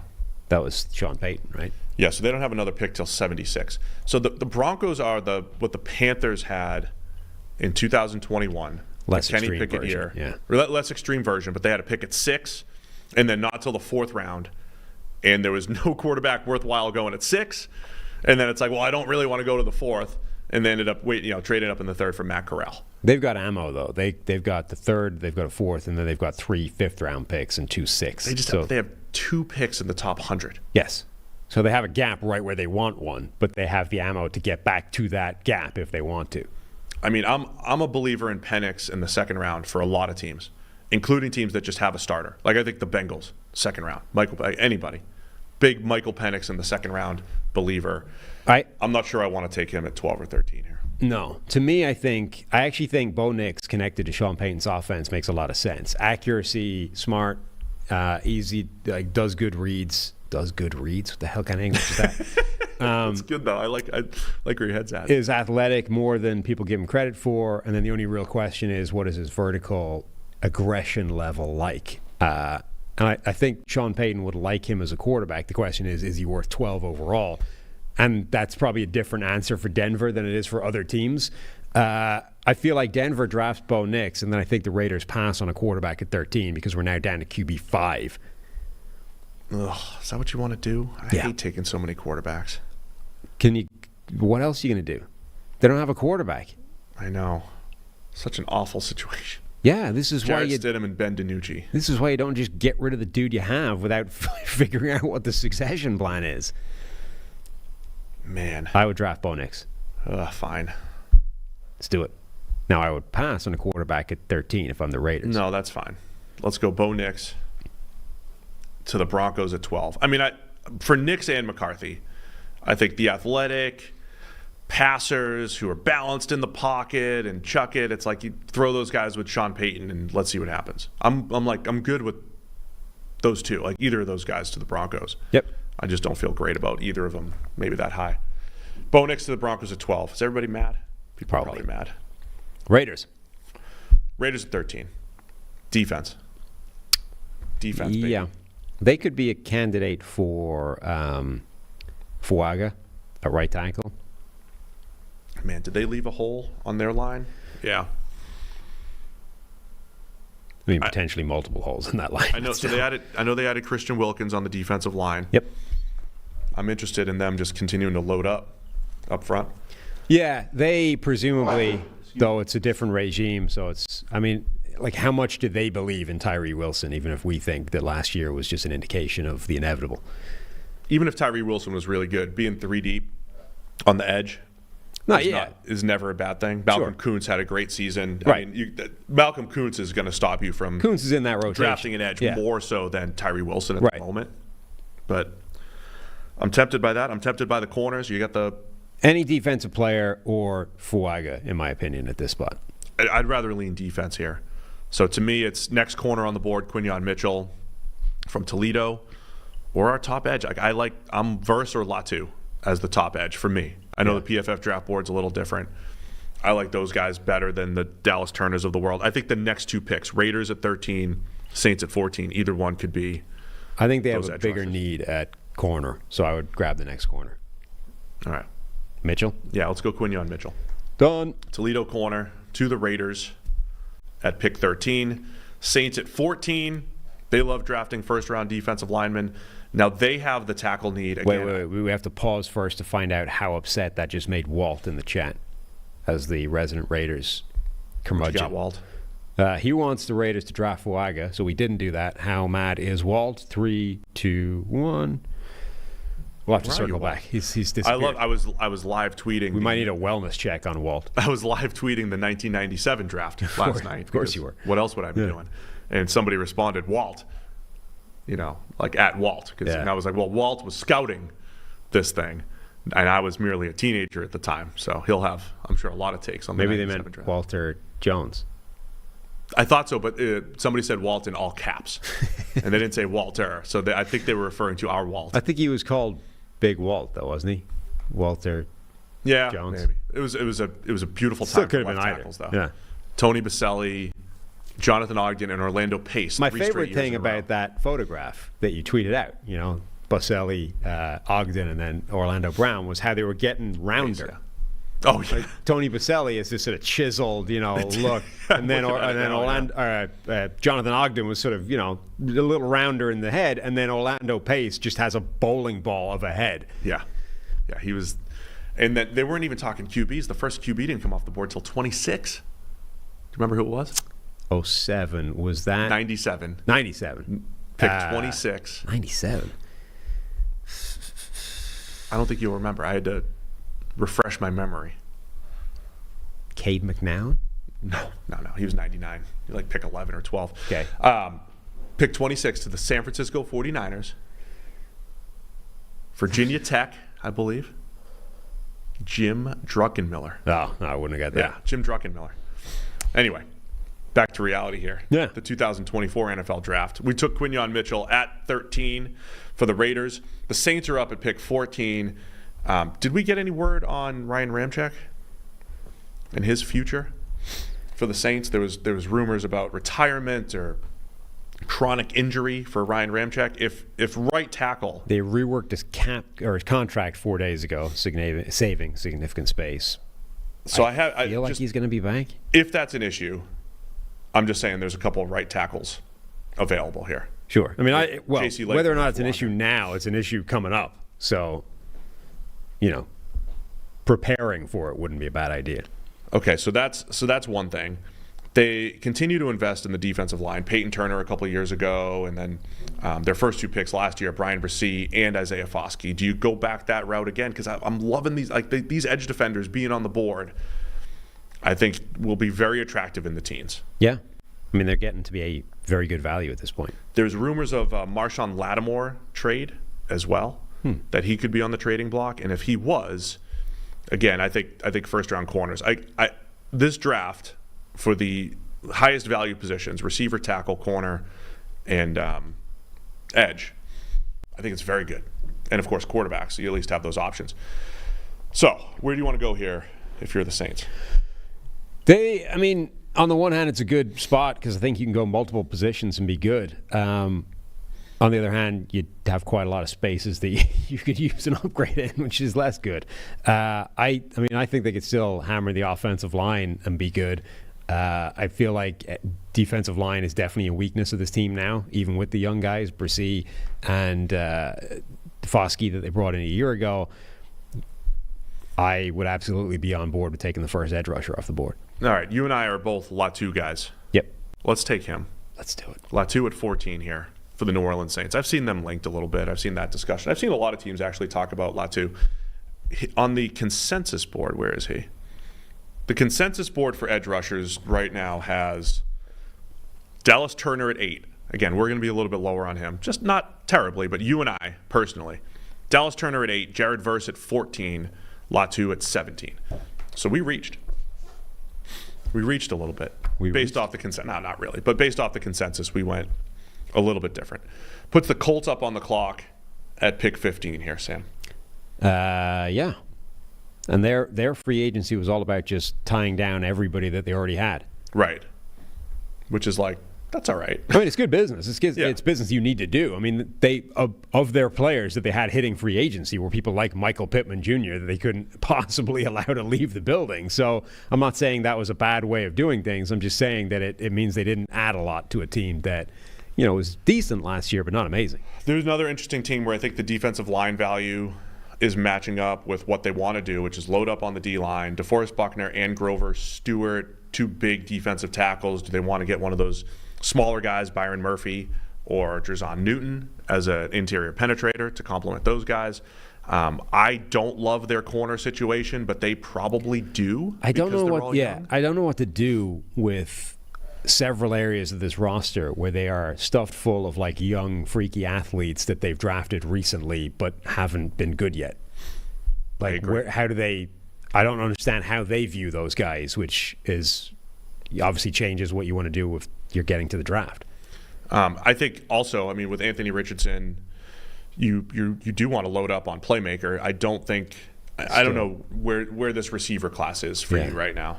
I think there's that top 3 guys, and then there's a little bit of a gap, but before you get to wide receiver 4, and then it almost gets to like all bets are off at that point, and you could order the next 8 guys in any way you want, almost depending on what you like, depending on the skill set you're targeting, all those kinds of things. But I do feel like the gap is sort of the middle of the first round. I think the 3 guys are going to go in the top 10, and then I don't know if we're going to get, or if we should get, another receiver for like 10 more picks until like pick number 20 happens, and then we're taking wide receivers for the next 25 picks. I don't love enough receivers for the middle of the first. That's what I'm saying. Yeah. When we get into desperate situations, though, maybe Jacksonville, well, they're not desperate necessarily, but Pittsburgh at 20, you start to consider these. There's going to be a teams whole little bunch bit of more. teams for whom a second-round wide receiver makes just too much sense to target in the first round. So I think you're going to see Indy pick 46. Like, you're going to have a really good wide receiver available at 46. You might see like 12 second-round wide receivers. The way, again, teams use the same data that I'm saying. Like, if you're going to get your edge rushers in the first, and then get your receivers in the second, basically when you're talking about value positions. I think defensive line's a way to go. Colts also, they love their athletes. Are they the fit for Dallas Turner? Yes, they absolutely are at this spot. Let's do that. Dallas Turner at 15 for the Colts. If you're looking at other mock drafts where Turner's going, 8, 10, 12, whatever it might be, you might say this is a steal. I think that's fine. Middle of the first round here for Dallas Turner, edge rusher from Alabama, going to the Colts. Last 5 picks, we had J.J. McCarthy going to the Patriots at 11, Bo Nix going to the Broncos at 12, Quinyon Mitchell, the cornerback out of Toledo, going to the Raiders at 13, Laiatu Latu, the first edge rusher off the board for us, to the Saints at 14, and then Dallas Turner to the Colts at 15. That puts the Seahawks on the clock at pick 16. Just like to compliment you as a man that struggles with pronunciation sometimes for how you get through Latu. You really nailed it. You got it down. Thanks. I was real nervous the first few times. Not today, but like months ago when I was like, man, this guy's awesome. I have to say his name a lot. Yeah. Thank you. You got it down. Getting better. Seahawks. What are we looking at Seattle? I see the mock draft needs have guard and say. I mean, they did have the guard turnover. We're not doing anything at guard probably here though. Well, the only question is Troy Fontenot from Washington, who everyone was kicking into guard until they measured him, and turned out he had perfectly acceptable standard tackle measurements and looked spectacularly athletic and mobile and fluid at the combine. And now it's like, actually, is he just OT3 or whatever? Yeah, Fontenot's really interesting. I wrote notes watching him that I thought length was an issue before getting the arm length of 34 plus, I think it was. He is an incredible mover, though. Yeah. I think if you're a wide zone type of team, or if you're trying to get a guard or tackle out in space, he's not Linderbaum-esque, but I remember I called Tyler Linderbaum a playmaking center, Sam, right? A guy that you can put out in space and just create just extra flexibility in your run game and run concepts. I think Fontenot has that type of athleticism. Speaking of Linderbaum, the Seahawks are consistently mocked to our guy Jackson Powers-Johnson. Yeah, I mean, the interior, they have Oluwatimi. I'm not going to do the full name. Oluwatimi from Michigan last year, second-year player, and Nick Harris as their 2 centers. And then both guards, there was turnover there. So the 3 interior players, all question marks there. And I could see center being Jackson Powers-Johnson at center could be in play for Seattle at 16, Jacksonville at 17, Steelers at 20, Dolphins at 21, right? Did the Dolphins do anything there? They may have. They added it. Anyway, I think interior offensive line, could be in play. The entire trio of the Seahawks interior, I think, is in need of upgrade. So the question becomes, number one, do you view Fontenot as an interior offensive lineman because they're set at tackle, Or number two, are you targeting the next interior guy, which is probably Jackson Powers-Johnson, even though he's a center? Yeah, I mean, I'm fine with either one, Fontenot at guard or Jackson Powers-Johnson at center. The other thing I think needs to be discussed, though, is edge rusher. I keep mentioning Mike McDonald coming from the Ravens, where maybe they didn't value that position as much. I don't know if that was a defensive coordinator type of thing, defense type of thing, or if that was a front office type of thing. I think it'd be too much of a leap to say, oh, no, they're just going to stitch it together at edge. And they have Boye Mafe, they have Uchenna Nwosu, they have Darrell Taylor, they have players there, Derek Hall. They've spent second rounders at edge 3 out of the last 4 years, something like that. I just think they've done the exact opposite of the approach that we normally say is the best effective tactic, which is find your starters or your guys you can plug in free agency so that you don't have to chase things in the draft. They haven't done that, so they're now looking at this draft saying we have to come out of this with multiple starters on the offensive line. Like, we don't have the luxury of being able to go after an edge rusher because we need a starter from this first round offensive lineman. All right. That's fine. JPJ? You want JPJ? JPJ? Our model says. I'll just say I would take him over Fontenot. I would take him over Fontenot. Yeah. Fontenot might be the guy where the model says, mid-level model guy, but the film. The film. MLM? Yeah, MLM. It's a multi-level marketing scheme, my model. Nice. That's what it is. All right, JPJ it is. Jackson Powers-Johnson. Steelers fans, man, we're just killing them. Jacksonville's up on the clock at pick 17. They need some interior offensive line help as well. What are your thoughts on Jacksonville and where they are? There's been some turnover there this offseason. Yep. Are they in the edge rush market here? I love that they brought in Eric Armstead. Do they see him? I mean, I really like that combo with him, Josh Allen, and then taking a little pressure off Trayvon Walker.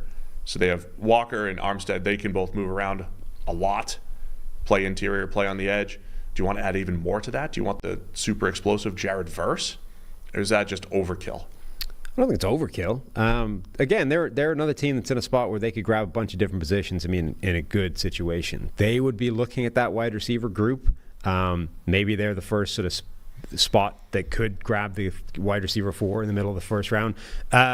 So they brought in Gabe Davis, obviously in free agency, but that came at the cost, essentially, of losing Calvin Ridley. So they have Gabe Davis, Christian Kirk, Zay Jones, Evan Engram, obviously a tight end. Devin Duvernay. Yeah. It's not a great Parker looking. Washington. The great.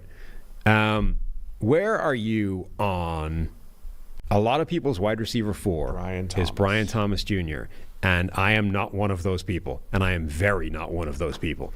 Where are you on him? I'm closer to you than the people that have him at wide receiver 4. Okay. I got news for you, Sam. Yeah? I think. Does the model hate him? It doesn't hate him. It's just not in on him. Okay. All right. Not in on him. But I'll take that.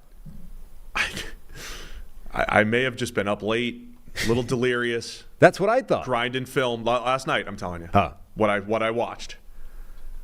I think Jermaine Burton from Alabama is the 4th best wide receiver in this class. You want to take him at 17? I'm not saying that. Okay. There are off-field issues. Yes. He may be off some draft boards. Yes. I think Jermaine Burton, who is currently number 17 on the consensus board, might be wide receiver 4 or 5. I can be convinced, him and A.D. Mitchell are in a similar range. I am less. I'm not as in on Brian Thomas Jr. as others. Yeah, so I'll agree with you there first and foremost, and I'm really not in on Brian Thomas Jr. to the point where he was a guy like that whole thing you just gave me. I don't know if I was just up late, cranky or whatever. Like when you do a bunch of players in a row, I reach a point where you're clearly not giving them the same treatment as you were giving the first guys. You're like, I'm kind of done with this. I'm not seeing anything. I'm out. So I had already written down when I was doing my notes on Brian Thomas Jr. that I need to look at him again because it's a 15th wide receiver I've done today. I don't know if I'm giving him a fair look or if I'm just jaded with wide receivers at this point. So I went back and watched him again because everyone else was like, he's wide receiver 4, he's great, he's yada yada. I went back and did it again. I'm like, no, I still don't see it. I don't get it. He's Marquez Valdez-Scantling. I'm Not a bad comp. I was getting skewed by the number 11. Right. And I said DeMarcus Robinson because DeMarcus Robinson had a rough career with Kansas City, but every now and again it'd be like, wow, incredible contested catch down. Yeah. Like he would make some big plays as well. So anyway, I'm the same place I was to begin with him. Wait till but the wide receiver ranking. I will say I don't have Jermaine Burton where you do, right? But I don't think it's crazy.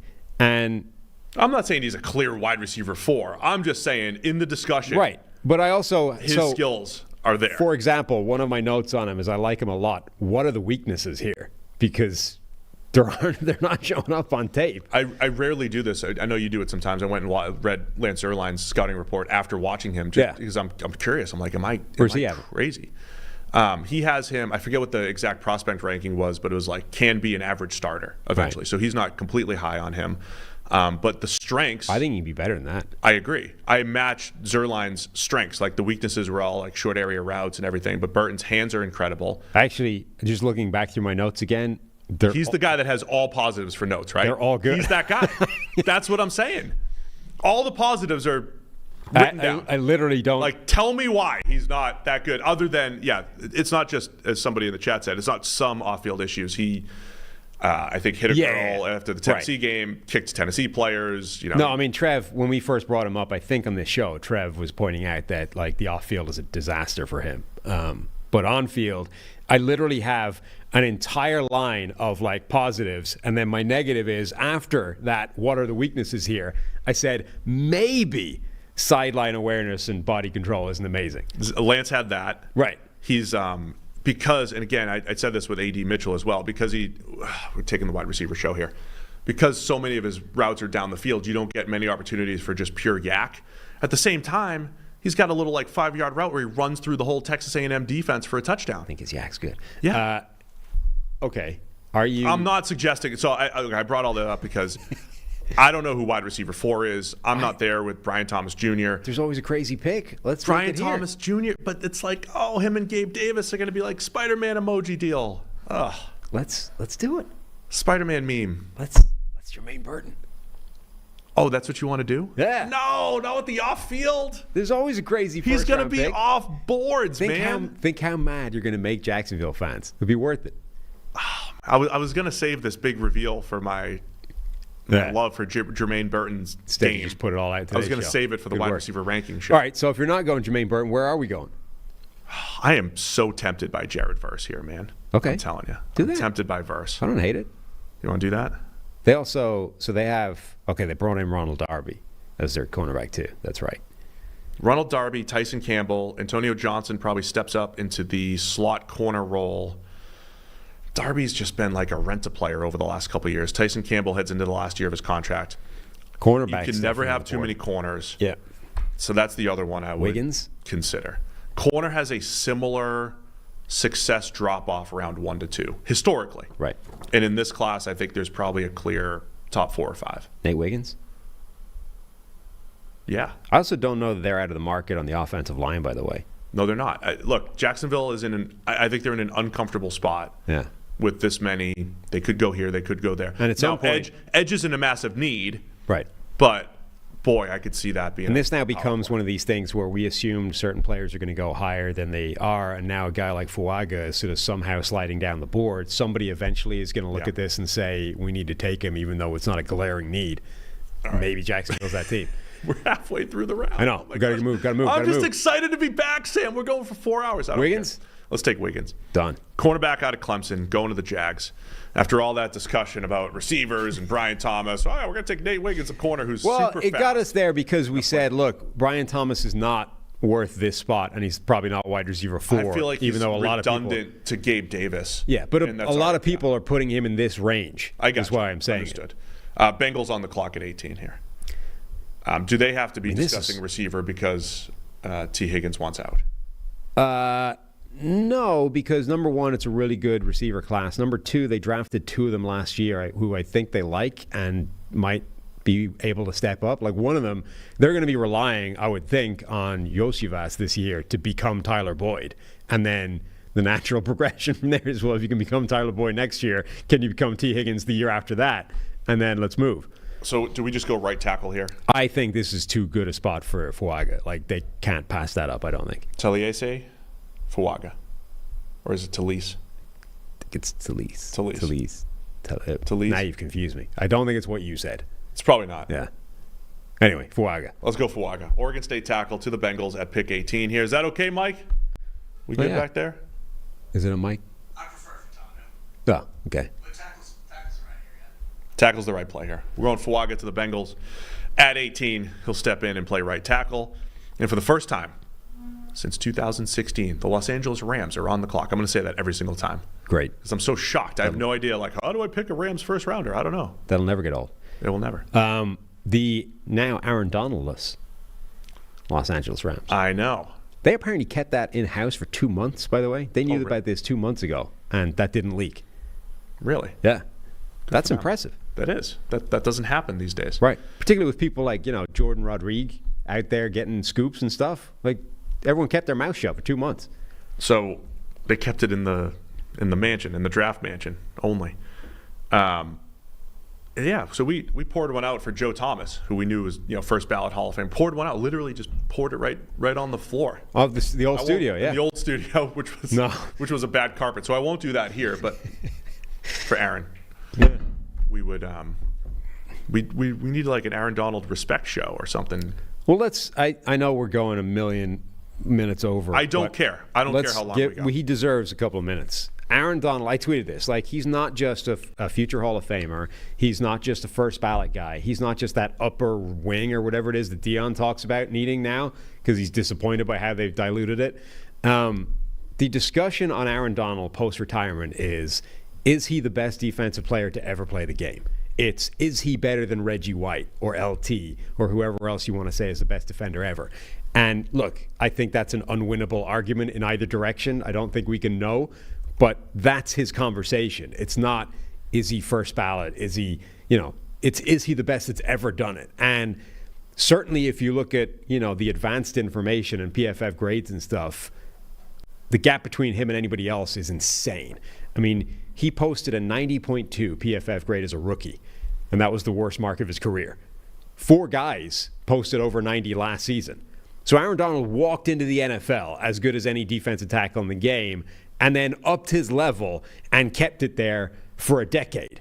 The gap between him and the next closest guy as a defensive tackle in terms of pressures since he came into the NFL is him to Fletcher Cox, who also might be a Hall of Famer, by the way. It's 240 pressures. That's crazy. Like, the gap between Donald and the next best guy is amazing. And I don't think we have a good appreciation yet, or a good enough appreciation for how much attention opposing offensive lines gave him and how much that affected his numbers over his NFL career. So he's 240 pressures clear of the next guy at his position, and he was getting double and triple teamed at a rate that just doesn't compare to anybody else in the game. Like, he almost never got a true one-on-one in a way that allowed him to win the rep, right? Now, this doesn't necessarily show up in simple double team numbers, right? Because he got left one-on-one on quick game or screens or things where he can't impact the play. But on true pass set type plays, he was basically never left one-on-one because he would win that rep and ruin the play. And then you and I saw it firsthand in practice. You couldn't run a drill with Aaron Donald in it because it required him to be double teamed, otherwise he would destroy the rep. So teams that would scrimmage the Rams, like, the session was a waste of time for everybody except Donald, because he's just winning his rep one-on-one, which means everybody else in that drill is now having their rep ruined because Donald's in the backfield in 1 second. Like, again, we are talking about, is he or is he not the greatest defensive player to ever play the game? Well said. That's Thanks. good. Let's chop that up. Aaron Donald, that was good. Well done. Pass rush and, run defense too. He was a disruptor. Despite reports to the contrary. People may say. Yeah. He was an absolute disruptor. He blew a gap once in a while, like J.J. Watt did as well. But they were both. And less frequently than J.J. Watt used but to. incredibly disruptive.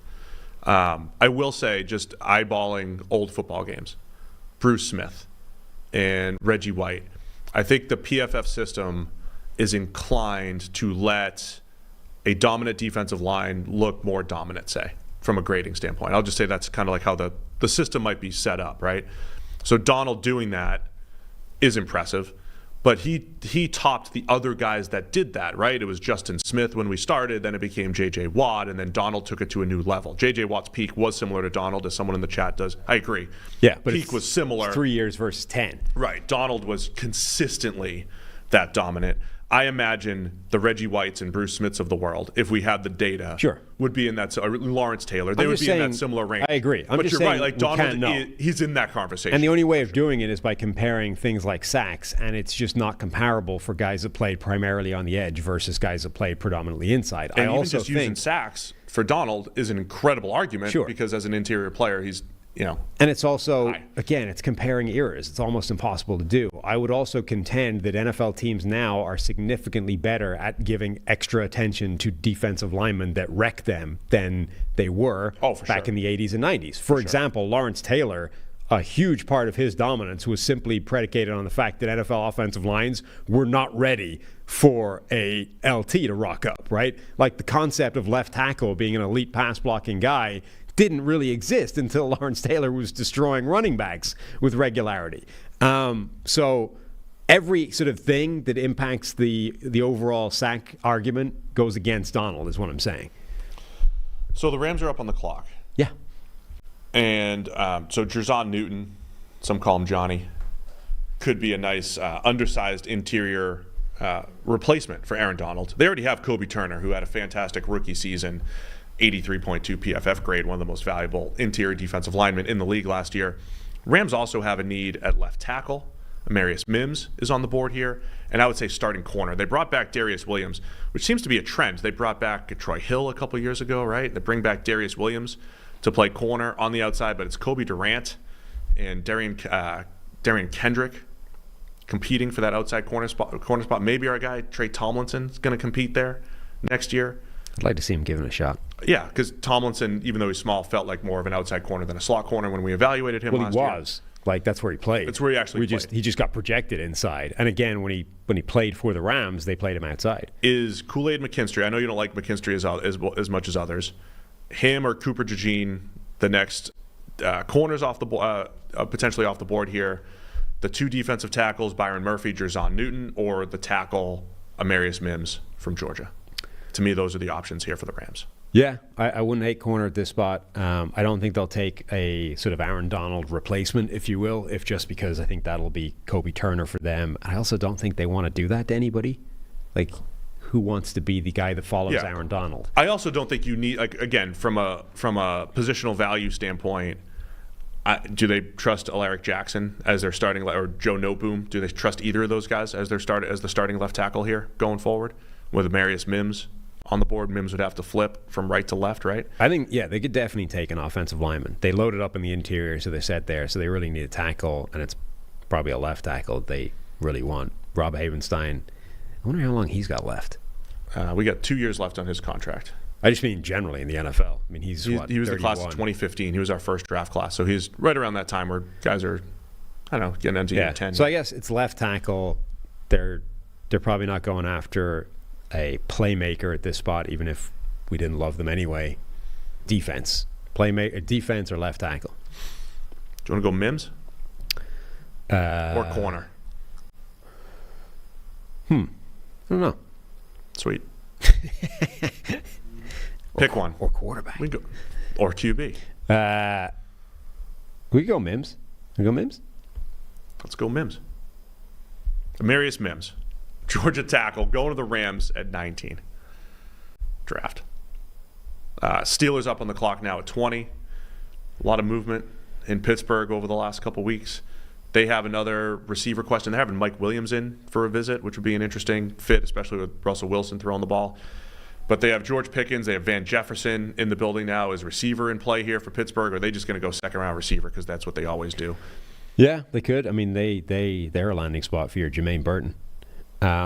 Yes, I don't want to steal that from one of my followers yesterday that said he said it. when I was talking about Jermaine Burton, he goes future Steeler or something like that. I said, yes, makes sense. Absolutely. So future Steeler.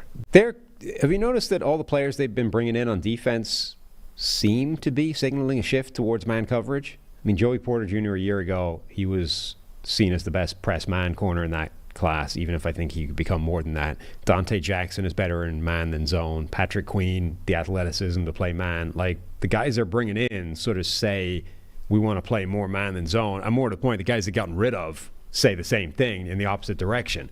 Like, you can't play man anymore, so you can't be here. I feel like the whole era of Mike Tomlin was like dabbling in that and trying to get to playing more man, but never going all in, never going all the way, you know? Well, he's like the classic, but his sort of heritage is almost the Tampa 2 type of system. But he never, remember, he walked into like Dick LeBeau's defense, right? And didn't take it over. Was like, nah, you kind of do you. I'll cede it. And then obviously LeBeau leaves eventually, and it's like he never really went back to the full. We never saw like what he was doing in Minnesota, for example. But equally, he never went. Let's be a hardcore man coverage team either. I think the play to consider here, though, is on the offensive line, J.C. Latham at right tackle, and then putting Broderick Jones, last year's first rounder, on the left side for Dan Moore. I like it. I think that's the play here for Pittsburgh. If no Jackson Powers Johnson available, so give me J.C. Latham from Alabama. Like it. Going to the Steelers at 20, puts the Dolphins on the clock at pick 21. Dolphins have had a little bit of turnover here. Interesting offseason for the Dolphins, right? Had some cap issues to deal with, or just money to move around, but they've brought in some interesting players as well. Jordan Brooks comes in at linebacker, Jordan Poyer at safety, Kendall Fuller at corner. So a lot of turnover here for the Dolphins. Yep, absolutely. Another team I think that could go in a number of different directions. I think Fatanu would be an interesting pick for them at guard. I understand that he's just shown he's got the athleticism and the ability to play tackle. You kind of need one anyway because Teron Armstead is your left tackle, and as we've discussed, he's going to miss 6 games in the year. Why not bring in Fatanu, play him at left guard, and then the plan being if and when Armstead can't play, he kicks out to left tackle, and we put somebody else in at guard. I like this a lot. I feel like I can't believe Jared Verse is still on the board. I know, but because this happens, right? Every year you get players that they should go higher, and I just can't find a landing spot. Well, we're trying to find the fit. We should have talked about Verse for Pittsburgh, right? Not because they need him necessarily, because every team I'm looking at has 3 good edge rushers, right? That they feel, a lot of them have 3 good edge rushers. Every one of them is going to be having that discussion if it happens like this. They're like, hey, Jared Verse is still on the board. Do we take him even though we're stocked? Is it Fatanu or Fatnu? It feels like it's this one feels more ambiguous than Fashanu. Okay. Where I was proven correct. Fatanu. I'm now in my own head, and I'm not sure. Great. Anyway, the tackle/guard from Washington. When I said the guy moves incredibly and he's a playmaker and you get him out in space. It's not like any of that's a negative for a guard. It's just, it means you can play tackle usually. Oh, I mean, I think he can play tackle or guard. I'm thinking about him as a pulling guard, not as a power pulling guard, but as like an outside zone pin and pull, get him out into space on the toss sweep stuff that Miami does. Yep. And I love that as a fit. Love it. So let's do that. Troy Fontenot. This is easy. Nailing this. Going to the Dolphins at 21. All of these picks are correct. Nobody's going to dislike them. That means the Eagles at 22, they're taking Jared Verse because he's an edge rusher. Right? I mean, they have to have the conversation. I know they've got a ton of edge rushers, but most of them are unproven. Yeah. Where else are they going to go? I mean, is this the year that the Eagles consider corner in the first round? Right? James Bradbury and Darius Slay getting older. Can you imagine if they had a Jared Verse to an edge rusher room that already has Josh Sweat, Bryce Huff, Brandon Graham back for a year, Hassan Reddick, Nolan Smith. They brought in Aquara, one of them, during the offseason, and Zach Bond of all people. This is why it's tough to get Verse off the board, man. Yeah. Because a lot of these teams are loaded. Now, there were some teams that like the Rams could have used Verse, right? Even like the Jags. They there's also some teams 3 edge rushers. There's also teams that need an edge rusher lower down that could be tempted into trading to this spot, but that's way more projection than I'm willing to do at this point. Yeah, we're not doing that at this point. But would this be the year that the Eagles consider corner in the first round? Kool-Aid McKinstry, Cooper DeJean, corner/safety. But James Bradbury looked old last year. Do they have enough faith in Eli Ricks or Keely Ringo, Josh Jobe, Mekhi Gardner? Those are the backups.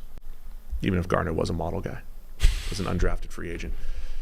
Is this the year they go corner, or do they stick to their guns and stick to the line? We've also, for such a deep wide receiver group, you and I are real hesitant to get to wide receiver 4. Yeah. Is this in play now? I think it is. They brought in Devontae Parker to go with A.J. Brown. Yeah, I don't think they're the team to do it, but I think we're in that area now where wide receiver 4 is coming off the board. Like, for example, the next pick is where I think wide receiver 4 is coming off the board, the Patriots. I think they stick defense. They could also keep, defense or like offensive line. We just lost the great Jason Kelce to retirement as opposed to from this world. Right. Landon Dickerson obviously re-upped. Like Lane Johnson has got to be reaching the end of his amazing career as well at some point. Maybe they look at right tackle for the future. I really want to give them verse. Do it. People hate it, but it's nobody will hate it. They'll say Howie would do this. Okay. Howie would take another. Well, for that reason alone, let's do it. Right. Howie knows what he's doing. Would do it. Howie would take Jared Verse. Jared Verse to the Eagles at 22. I am a Jared Verse fan, and I don't want him falling to 22. Patriots. I think he should go higher. Wide receiver 4. Patriots took J.J. McCarthy. Yep. Now get him a receiver to throw to, because at the moment he doesn't have any. I would Tremaine Burton. I would probably lean. I would go A.D. Mitchell over Brian Thomas Jr. Oh, I would 100% take A.D. Mitchell above Brian Thomas. Who's going to be your wide receiver 4? Do we have a big reveal? I don't know. I don't. It's not set yet. As I said, numbers 4 through like 8. No, further than that. 4 through like 10 or 11 is chaos. I really liked Roman Wilson too. All these guys are, again, from a consensus board standpoint. I have. So my current, my preliminary wide receiver 4 is somebody that's on my list to rewatch. So I can't do it out here. Exactly. Can't do it definitively yet. But the Patriots need wide receiver 4 because they have Juju, Kendrick Bourne, Tyquan Thornton, the speedster, Demario Douglas, who was their best receiver last year as a rookie, and a bunch of other people you don't even want to mention. NFLMockDraftDatabase.com. So you've got Marvin Harrison Jr., Malik Neighbors, and Rome Odunze at 4, 5, and 6 on draft boards. Brian Thomas Jr. at 19. Then, here, listen to this. A.D. Mitchell, 29. Yep. Xavier Worthy, 32. Ladd McConkey, 34. Keon Coleman, 35. Troy Franklin, 39. Xavier Legette, big drop to 48. Roman Wilson, 50. Ricky Pearsall, 53. Malachi Corley, 61. Jalen Polk, 65. So the chunk of receivers between 29 and 65 is absolutely massive. There's something like 20 receivers within the top 100. Yeah. Right? And I think this is where Renner was just texting me. I think he's going to have 25 in his top 100. And he's like, I don't think I'm drunk. Like going through this. This is the area where they start. There's a million of them. Like there's the top 3, and then there's a 10 space gap in the first round, and then you could draft wide receivers every other pick for like the next 40 picks. It's ridiculous. So, all that said, do we want to have the first one go to New England here? Yes. The next one go to New England? Yes, we do. Do you want to give them Brian Thomas Jr. as a, not that we would do it, no, but as a consensus board No. where we're giving in to the masses a little bit? No, don't want to do it. You don't want to do I think the next most likely receiver to be taken would be A.D. Mitchell. I think between his size and athleticism and the combine that he had, I think he's put himself into this conversation now as not just firm first rounder, but crazy potential and wide receiver 4 potentially. They pretty much brought back a lot of the same group. Kendrick Bourne's back, Juju Smith-Schuster's there, Demario Douglas, Tyquan Thornton, Keyshawn Butte. Yeah. A lot of the same receiving core. They have to add to it. Yeah. Let's go A.D. Mitchell. Let's do it. Now, A.D. Mitchell, there was like a consensus thing that we just call him A.D., but then on the Combine broadcast, they were referring to him as Adonai. They might be getting their data from us too. I mean, Trevor's been nicknaming these guys. He's been doing this. Okay. The system still says Adonai. Yes, and a lot of people on Twitter will say AD. I don't know. I mix it up. We need We need a What definitive do you want to do decision. here on the PFF NFL podcast? Well, now we've done both, so we can move on. Dallas. Dallas is on the clock at pick 24. What desperate position of need have they left themselves needing to fill? No, the 24th last year pick they in the did a draft? need pick. This year it's going to be a best player available. Oh, okay. So they, C.D. Lamb, Micah Parsons, best player available, Tyler Smith, and Mozzie Smith, need picks. It's every other year, So this year they're back to BPA. pretty much. Okay. Something like that, yeah. So that means they're going either defensive line or corner. Let's see. Consensus board, who's the best available? Because I have the PFF board, but the consensus board best available would have Byron Murphy Yep. at 16. That'd be an interesting one because they could say, Mozzie, go get up to 330. We've Again. got Byron, who's a normal 300. We don't need you anymore. They've got Adigizua still there as well. Brian Thomas Jr. for the consensus board is 19, and there's turnover at the receiving core there in Dallas. That could be in play. What else we got here? Cooper DeJean, 23 on the board, and Jerzon Newton, 25 on the consensus board as well. Mm-hmm. Newton's been as high as 8 on the consensus board. What? Yeah. He's Wow. top 10. He's 11 on the PFF draft board right now. So, I think Murphy or Newton. Pick your favorite. do you want to go defensive tackle for the second straight year? I don't think Dallas is going to do this. Jerry was like explaining to the media why they went defensive tackle in the first round last year when they had never done that previously. What was his explanation? We had It was a desperate need to stop. No, him. he gave a positional value explanation, and I think he turned it around to like, yeah, we basically, in owner terms, we want to stop the run with bigger bodies, and Yeah. I don't know why they had him drop weight or whatever. Left tackle is all of a sudden a massive issue in Dallas. Is it This though? is Isn't the idea? I mean, would you not just kick Tyler Smith out to play left tackle? okay. Then guard is an issue. Center's an issue. Yeah, I mean they have offensive line questions for the first time in a while. I think in previous years it's like, hey, we have one starter to fill. Let's do it. Well, Offensive line issues here. okay. Tyler Guyton from Oklahoma is a guy a lot of other people love. I don't, but I get it. Like the Guyton data. Let me just say this: the Tyler Guyton data is not going to be good. Right.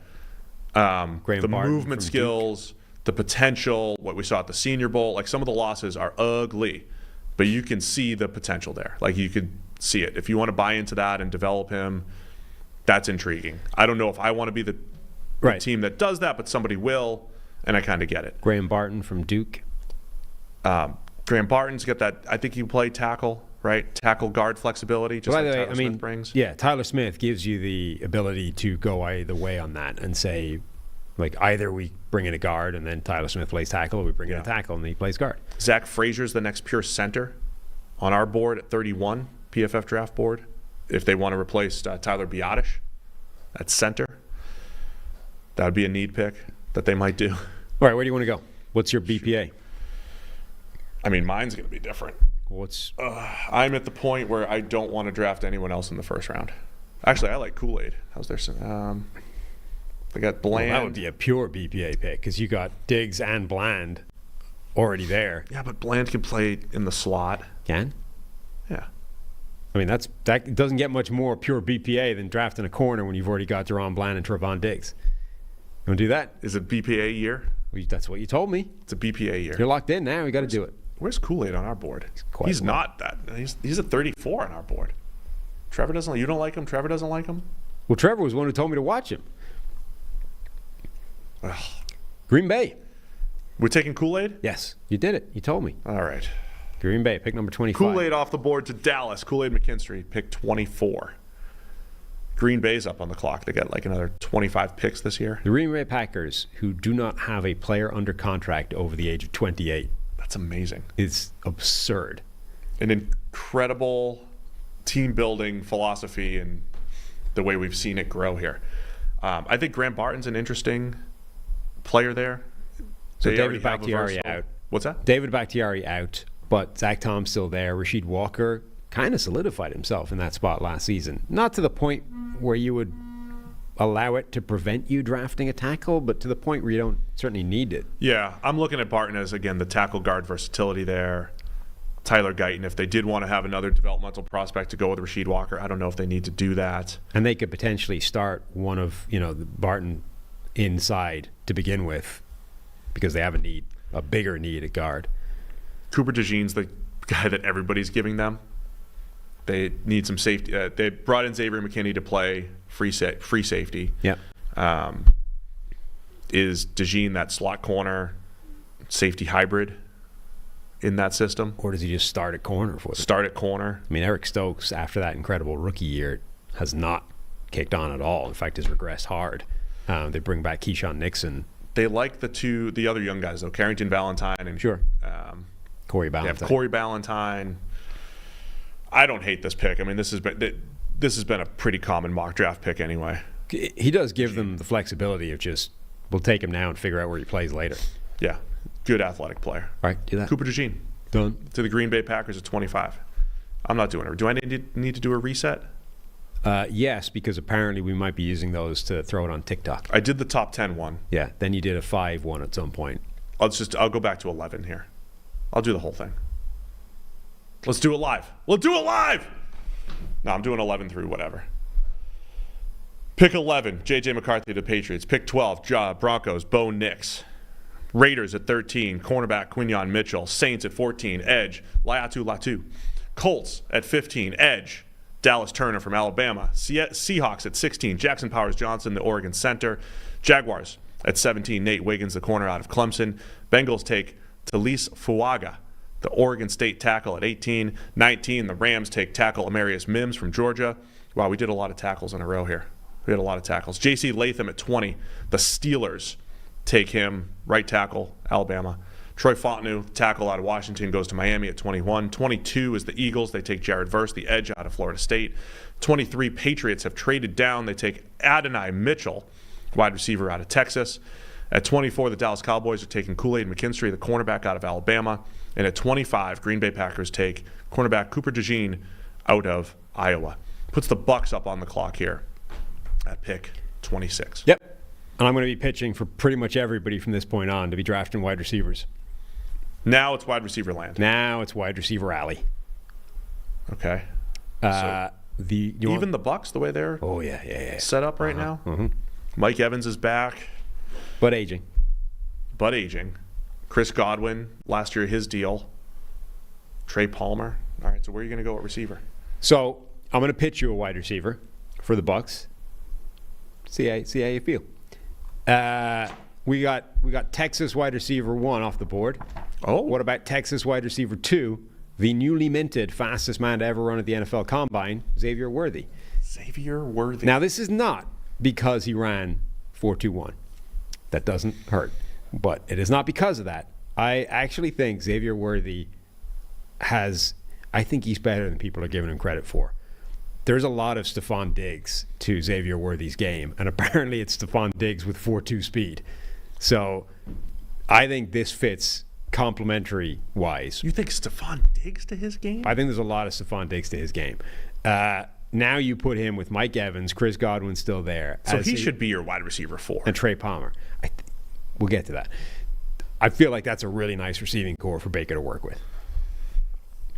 Yeah, I don't hate it. I mean, I love fast guys. I love the speed. I like that as a compliment. I don't think it's redundant to Trey Palmer, Trey Palmer was, for a guy that had a 53 grade last year, was impressive. He had some big plays. And every time he woke up mad, he scored a touchdown. He did. Which is something to lean into. But he pushed that to wide receiver 4, and it's even more valuable. So I don't hate that as a concept. And I'm less scared now. So one of the elements of this is he ran 4.21, but he weighed 165 pounds at 5'11". Like, he's smaller than he was listed, along with everybody else in the known world, once they actually get measured at the Combine. But I'm less scared about that than I've ever been, because guys like Tank Dell, like, if you don't need them to be the X, it's fine. It's not a problem anymore. Yeah. The one question I have about the Bucs, massive cornerback need after trading Carlton Davis. Josh Hayes, Quandre Mosley, Zion McCollum, not a whole lot of options there. No, but I feel like we're reaching a corner. We now have 5 corners off the board. The next on the consensus board is Kamari Lassiter from Georgia, who's at 40, and Anise Rakestraw. Ran a 4.6. Who did? Lassiter, I believe. Oh, Lassiter did. And then Rakestraw from Missouri actually is 36 on the board. I don't love either. Lassiter, somebody made a strong pitch. You don't have to pitch me that hard. It's like a fast wide receiver as my third option. Go. He's been hit between the 4.5s and the 4.6s at his pro day, depending on who you listen to. Lassiter? Yes. Yeah. Not great.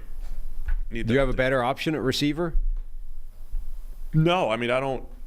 Jermaine Burton. I don't care at receiver. I really like the fit of Xavier Worthy in this offense, and I think he's worth a first-round pick in abstract terms. No, I like that a lot. That's fine. I like fast receivers. Xavier Worthy. Yeah, you let's do. do You do like what fast wide receivers. You don't have to, as I said. No, the pathway to your heart is definitely. You don't have to talk me into him. Fast guys. All right. When he's not the number one. Pick 27. Arizona Cardinals at 27. Listen. When I was on the beach during free agency, all I know is last week during free agency, looking at the Arizona Cardinals defensive line. Yeah. We've got Justin Jones, Bilal Nichols, Roy Lopez, Dante Stills, L.J. Collier, Karius Tonga. Could use. It's a lot of bodies. It's like some bodies that they brought in. You know when you hit the second quarter of preseason and the second team comes in? If that was the second team, you'd be like, "Wow, we've got a good defensive line here." But it's their first team. They need a first team. Yeah. So Byron Murphy and Jerzon Newton being on the board here. Yep. Who I really like. Yeah. Murphy 16 on the consensus board. Newton 25. Do it. The other option to me along those lines is Chop Robinson. Ooh. If we want to go edge. Anywhere on defense. Let's take. I would take Murphy. The Cardinals are taking BDPA, best defensive player available. They already took Marvin Harrison Jr. at 4. Yes. Let's go Byron Murphy, the second. Do it. At pick 27 here for the Cardinals. It's already had an iteration. Via the Texans. Buffalo Bills now up on the clock at pick 28. Ooh. I, again, would immediately start pitching wide receivers. Yeah, but Buffalo has more holes now. Yeah. There's a lot more turnover there. I wonder if linebacker is in play. They bring in Nicholas Morrow. Have Matt Milano coming back off injury. Terrell Bernard. Probably not. Are they another team that's just defensive line depth? Doesn't matter who it is. Inside, outside, doesn't matter. Yeah. They brought back Daquan Jones, which was a big get for them, getting him back. He was their best defensive player last year. Best defensive lineman, certainly. Greg Rousseau is really good. They're stuck with Von Miller for another year. I think they'll. Sorry to interrupt. I didn't realize their second string wide receivers are all like my old favorite players. Oh, yeah?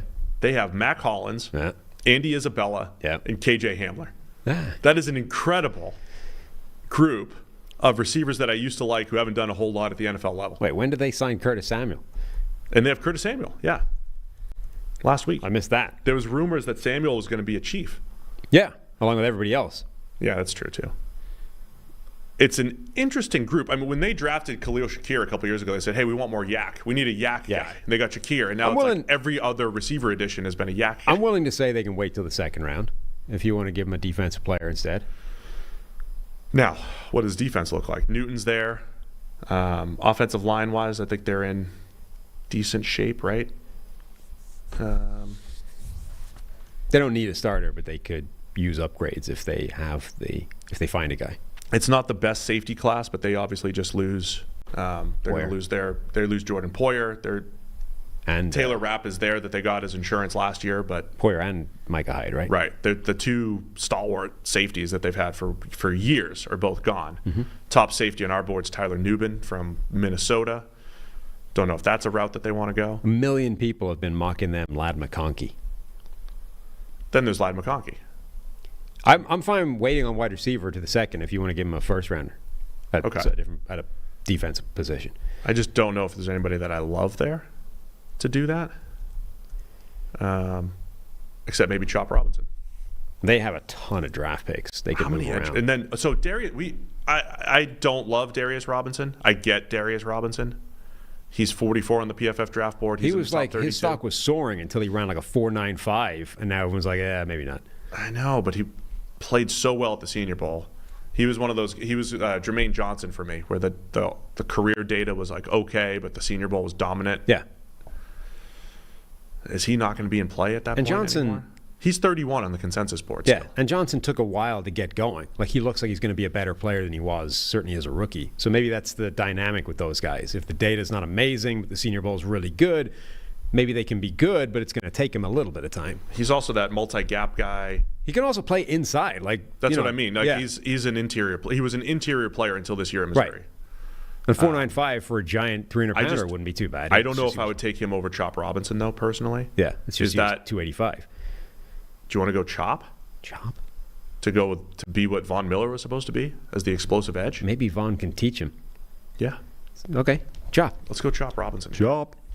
Buffalo Bills pick 28. Oh, man, that kind of snipes the Lions. See, I thought that Darius Robinson was going to be a fit for Detroit. Well, same. Anyway. He's a hometown guy. Yeah. I thought that was going to be a fit anyway. Will the Lions be the team that says, let's ignore the 40, let's draft him anyway? I love that they brought in DJ Reader. Yeah. And Marcus Davenport. Oh, he can learn from Marcus Davenport.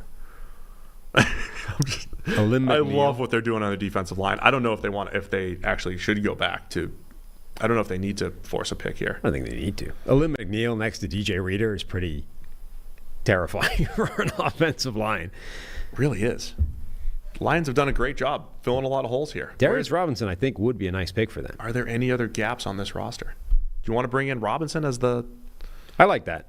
multi-gap player? Let's say to hell with 4.95. He's still a good player. Do we want a future-proof left tackle, Tyler Guyton, as developmental tackle? Taylor Decker's in the last year of his contract. Probably want to keep Decker around. They have a lot of guys to pay in the next couple of years. Yes. Give him Robinson. All right. Darius Robinson. Darius Robinson. You're trying to go fast now.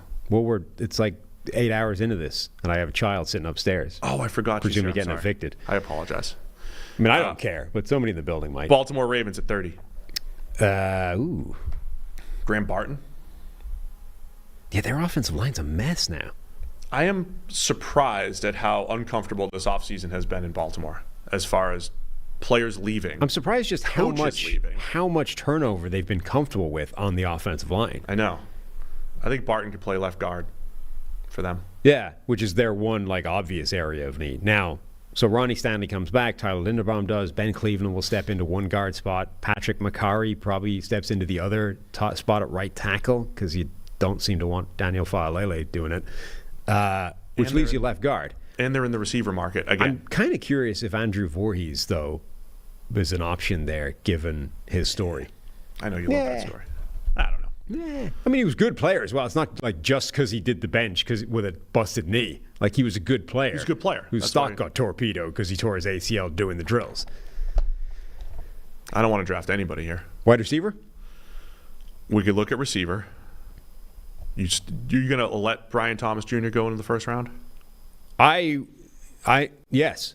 I'm not touching Brian Thomas Jr. for at least another 7 wide receivers. Troy Franklin? Now you're talking. We both like him. Is he too redundant to Zay Flowers? No. God, no. You don't think so? No. Not at all. Why do you think that? I see him catch and get upfield quickly. I think he's got similar contested catch contact issues. Deep threat that has to I think he's clearly win down the field to win down the field. But he does. Like, he can just smoke people. No, he flies. Good off the line of scrimmage. Yes. So he's like I like Troy that Franklin, stuff. but I don't like him as much as I thought I would watching film. Okay. I don't like him as much as I thought I would. I think he complements Zay Flowers very well. You do. I think he's an immediate deep speed receiver for you, and I think he can do other things as well. Let's do it. Nice. Troy Franklin. Troy Franklin at pick 30 to the Baltimore Ravens. I'm not keeping up with the chat. How mad are they right now? Oh, they're probably big mad, but we don't have time. Are they super mad right now? All right, Niners and then the Chiefs. Niners at pick 31. See, this is just misinformation from Walt now. Sam is the guy that had Jonathan Mingo as a top wide receiver last year. I still had him as like wide receiver 8 or something. It's not like I was. You had him as 8. I think it was 8. I'd have to go back and check. You wanted him as 4. At one point, I would talk myself into how high can I put him. But like Tank Dell was my wide receiver 4 when nobody else had that. And I'm mad I didn't put him you're at not 3. allowed to just pick one player and say you're a bad evaluator if you missed on one. You're not allowed to do that. Okay. There's a lot of other players. Anyway. 49ers. Who? Are they going to grab Drazon Newton, Could they really do who that? just fell here. That would be madness. Yeah. I mean, so San Francisco, but madness. Yeah. They've got Hargrave. They got Leonard Floyd in free agency. They traded for some reason for Malik Collins, Nick Bosa. We just didn't put Newton. We just didn't go with the interior defensive lineman. Byron Murphy went at 27. And Jordan Elliott. Newton's still on the board. Do it. Let's do it. To the Niners. It's not nuts. I mean, he should be better than Drazon either Newton. Malik Collins or Jordan Elliott, one of whom might be starting this year. Yeah, doesn't matter. You're just grabbing the best player here at pick 31. And pick 32, Kansas City Chiefs. Everybody's going to give them a wide receiver. Yeah, except does the Marquise Brown thing change that? Maybe. I think my question for the Chiefs is left tackle, actually, because I'm not. Look, they didn't bring back Donovan Smith officially, right? I was not a fan. Just how did that happen? They need to sign Josh Jones immediately. Just sign Josh Jones. What's his face? The tackle from Oklahoma last year, Wanye Morris. Yeah. Not a fan of him coming out. I don't think he played very well. All the times that the Kansas City offense was kind of falling apart, Wanye was the starting left tackle. They've been stitching it together since Orlando Brown with Donovan Smith last year, but do they want to actually future-proof that? Similar, like Tyler Guyton, do they want to have another Oklahoma developmental tackle in there and think about the future at that position? Do they just want to grab a Ladd McConkey here and really stretch the field with him and Marquise Brown? With Rashee Rice and Travis Kelce working the underneath stuff, they can really expand this offense. I don't hate the tackle thing. I don't think they need to chase corner just because they might be trading away Snead. Like, that's what McDuffie's there for in terms of future-proofing that. Joshua Williams is solid. Like, I think corner is fine even if they trade away Snead. Second round to go receiver? Yeah. Okay. You want to go Tyler Guyton then? Do it. All right, Tyler Guyton. We still have to do second rounders. I know. So we got Carolina, which another Oklahoma thankfully is the next pickup anyway. Okay, so Carolina's next. I just finished. So who's available? Pick number 33, Carolina. We got Graham Barton. We got wide receivers everywhere. It's got to be receiver. Who's the next receiver? I mean, the next receiver on the PFF board is Brian Thomas Jr. The next receiver on other boards would be different people. So Keon Coleman is available. It'd be Brian Thomas Ladd Jr. McConkey is available. He's the consensus board and the PFF Jermaine board. Burton is available. He might be, but he might not be good. They're bringing every free agent receiver in. Mike Williams is in for a visit. Yeah, Deontay it's going to be just receiver. traded for. It's just which one do you want? And since this is mostly what we would do you want Brian Thomas Jr. here? Maybe get Ladd. Do you want to tie your name to Brian Thomas Jr.? I want Ladd McConkey. Right here, right now. Right. Ladd McConkey. Ladd McConkey it is. So, Carolina, Ladd McConkey from Georgia, pick number 33. All right, now I need to get to the next team. Who's our next team that we haven't covered? The Browns. I have the whole second round, which isn't helpful. Texans and Browns. Browns. Right? The Texans traded out and the Browns. Browns are 54. There's one more, isn't there? So you have the mock that you can I have, but I've got simulate it. it's the whole second round is annoying. You know what I mean? In order to get the teams that we weren't covering yet, I needed all of the second round teams picked. So everyone's going to get picked. Carolina picks again at number 39. Take someone else for him. Oh, God. Is Graham Barton available there? I haven't got there yet. I need to start picking random people just to get to that because spot. you're every team. You This is can't what I'm saying, You yes. can't simulate it. Let's see. Patrick Paul at No, they want to go that way. Right, I'm just drafting people at random now. They could go. Would they go tight end? Jatavian Sanders? All right, Carolina's on the clock. Who's available? Lassiter, Chris Braswell, the edge rusher from Alabama. We've got a couple of corners, actually. It's that sort of second wave. Braden Fisk, the Florida State defensive tackle that blew up the combine. Ennis Rakestraw Jr. at cornerback. Who's the top edge? They have an edge? Top edge. Braylon Trice? Top edge is Chris Braswell from Alabama. Braylon Trice is available. I like Braylon Trice. Okay. As soon as I can find him, we can draft him. Or the defensive tackles, the group of what about Chris Jenkins I was and going to say, Hall. what about Chris Jenkins coming home? Yeah, let's go Chris Jenkins. That's All right. I mean, I think they would want to go offense again, potentially, but... Doesn't matter. Just gave him Chris Jenkins. Oh, so you have to go pick by pick. I have to go pick by pick to why get don't we the- just go hypothetical based off? Tell me who the next... Hang on. Where do the Browns pick? And we'll talk. Browns through the don't names. pick for a while. I think there's another team before that, It's the but Texans. I need to get to it. It's the Texans and Browns that are left. Is there anyone else? Am I missing something? Right. So Texans at 42, Browns 54. All right. 52. So give me one more. I'll give you the consensus board players. I'm already there. 52. Texans are at 42. We got a bunch of those all the people I mentioned before almost. All the second level corners. Braden Fisk on the defensive line. Jordan Morgan is an offensive lineman. Kingsley Samatia from BYU. Yeah. And then all the wide receivers. I like the O-line call out. I mean, they've got guys locked up. Titus Howard and Shaq Mason. Or running backs. Do we get the first running back off the board? Trey Benson. Jonathan Brooks. Jonathan Brooks. No, they just brought in Joe Mixon. I know. No, we're not doubling up at right Braylon back. Trice is still here if you want to go edge rusher. Just really hammer it home. You could. What about Jatavian Sanders at tight end? The move tight ends, the yak tight end to go with Dalton Schultz. He's there. I like that pick. Want to do that? Give Bobby another weapon. All right. Let Bobby cook. Do it. Jatavian Sanders. And that puts the Browns up. Browns are taking Jermaine Burton. Browns are taking you. That's what you want to do? Yep. Okay. I'm just drafting people until we get to the Browns pick now. I'm taking the first person off the board every pick just until we get there. Browns with the Jerry Jeudy move. Jerry Jeudy, Amari Cooper, Elijah Moore, Cedric Tillman. Here we go. 3, Give him Jermaine Burton. 2, boom. Browns are on the clock. And the number one player on the board when the Browns pick is Jermaine Burton. Boom. Done. Take him. Jermaine Burton to the Browns. Upside through the roof. Easy. No excuses for Deshaun Watson. None. It was a fun show. I like doing these. It's good to be back. It's good to be back. Yeah. It's good to have Mock you draft. back. You know? 2.5 hours. On your own show. Thank you. 2.5 hours. It's like a typical in-season Monday. Let's really not do is. this. Let's Just not a do standard this. Monday. And felt crisp. Really stayed on point. The Did a nice job. The likes on the YouTube, they don't seem to update in real time anymore. You gotta the way they used refresh. to. You gotta Yeah, I know. refresh. So we had 2,200 people watching this, and I saw one like. 322. We're up to 322. If everybody liked it, though, we'd be over 2,000. That'd be awesome. It's true. If everybody that watched this liked it, we would be over 2,000, and YouTube would think we're a big show.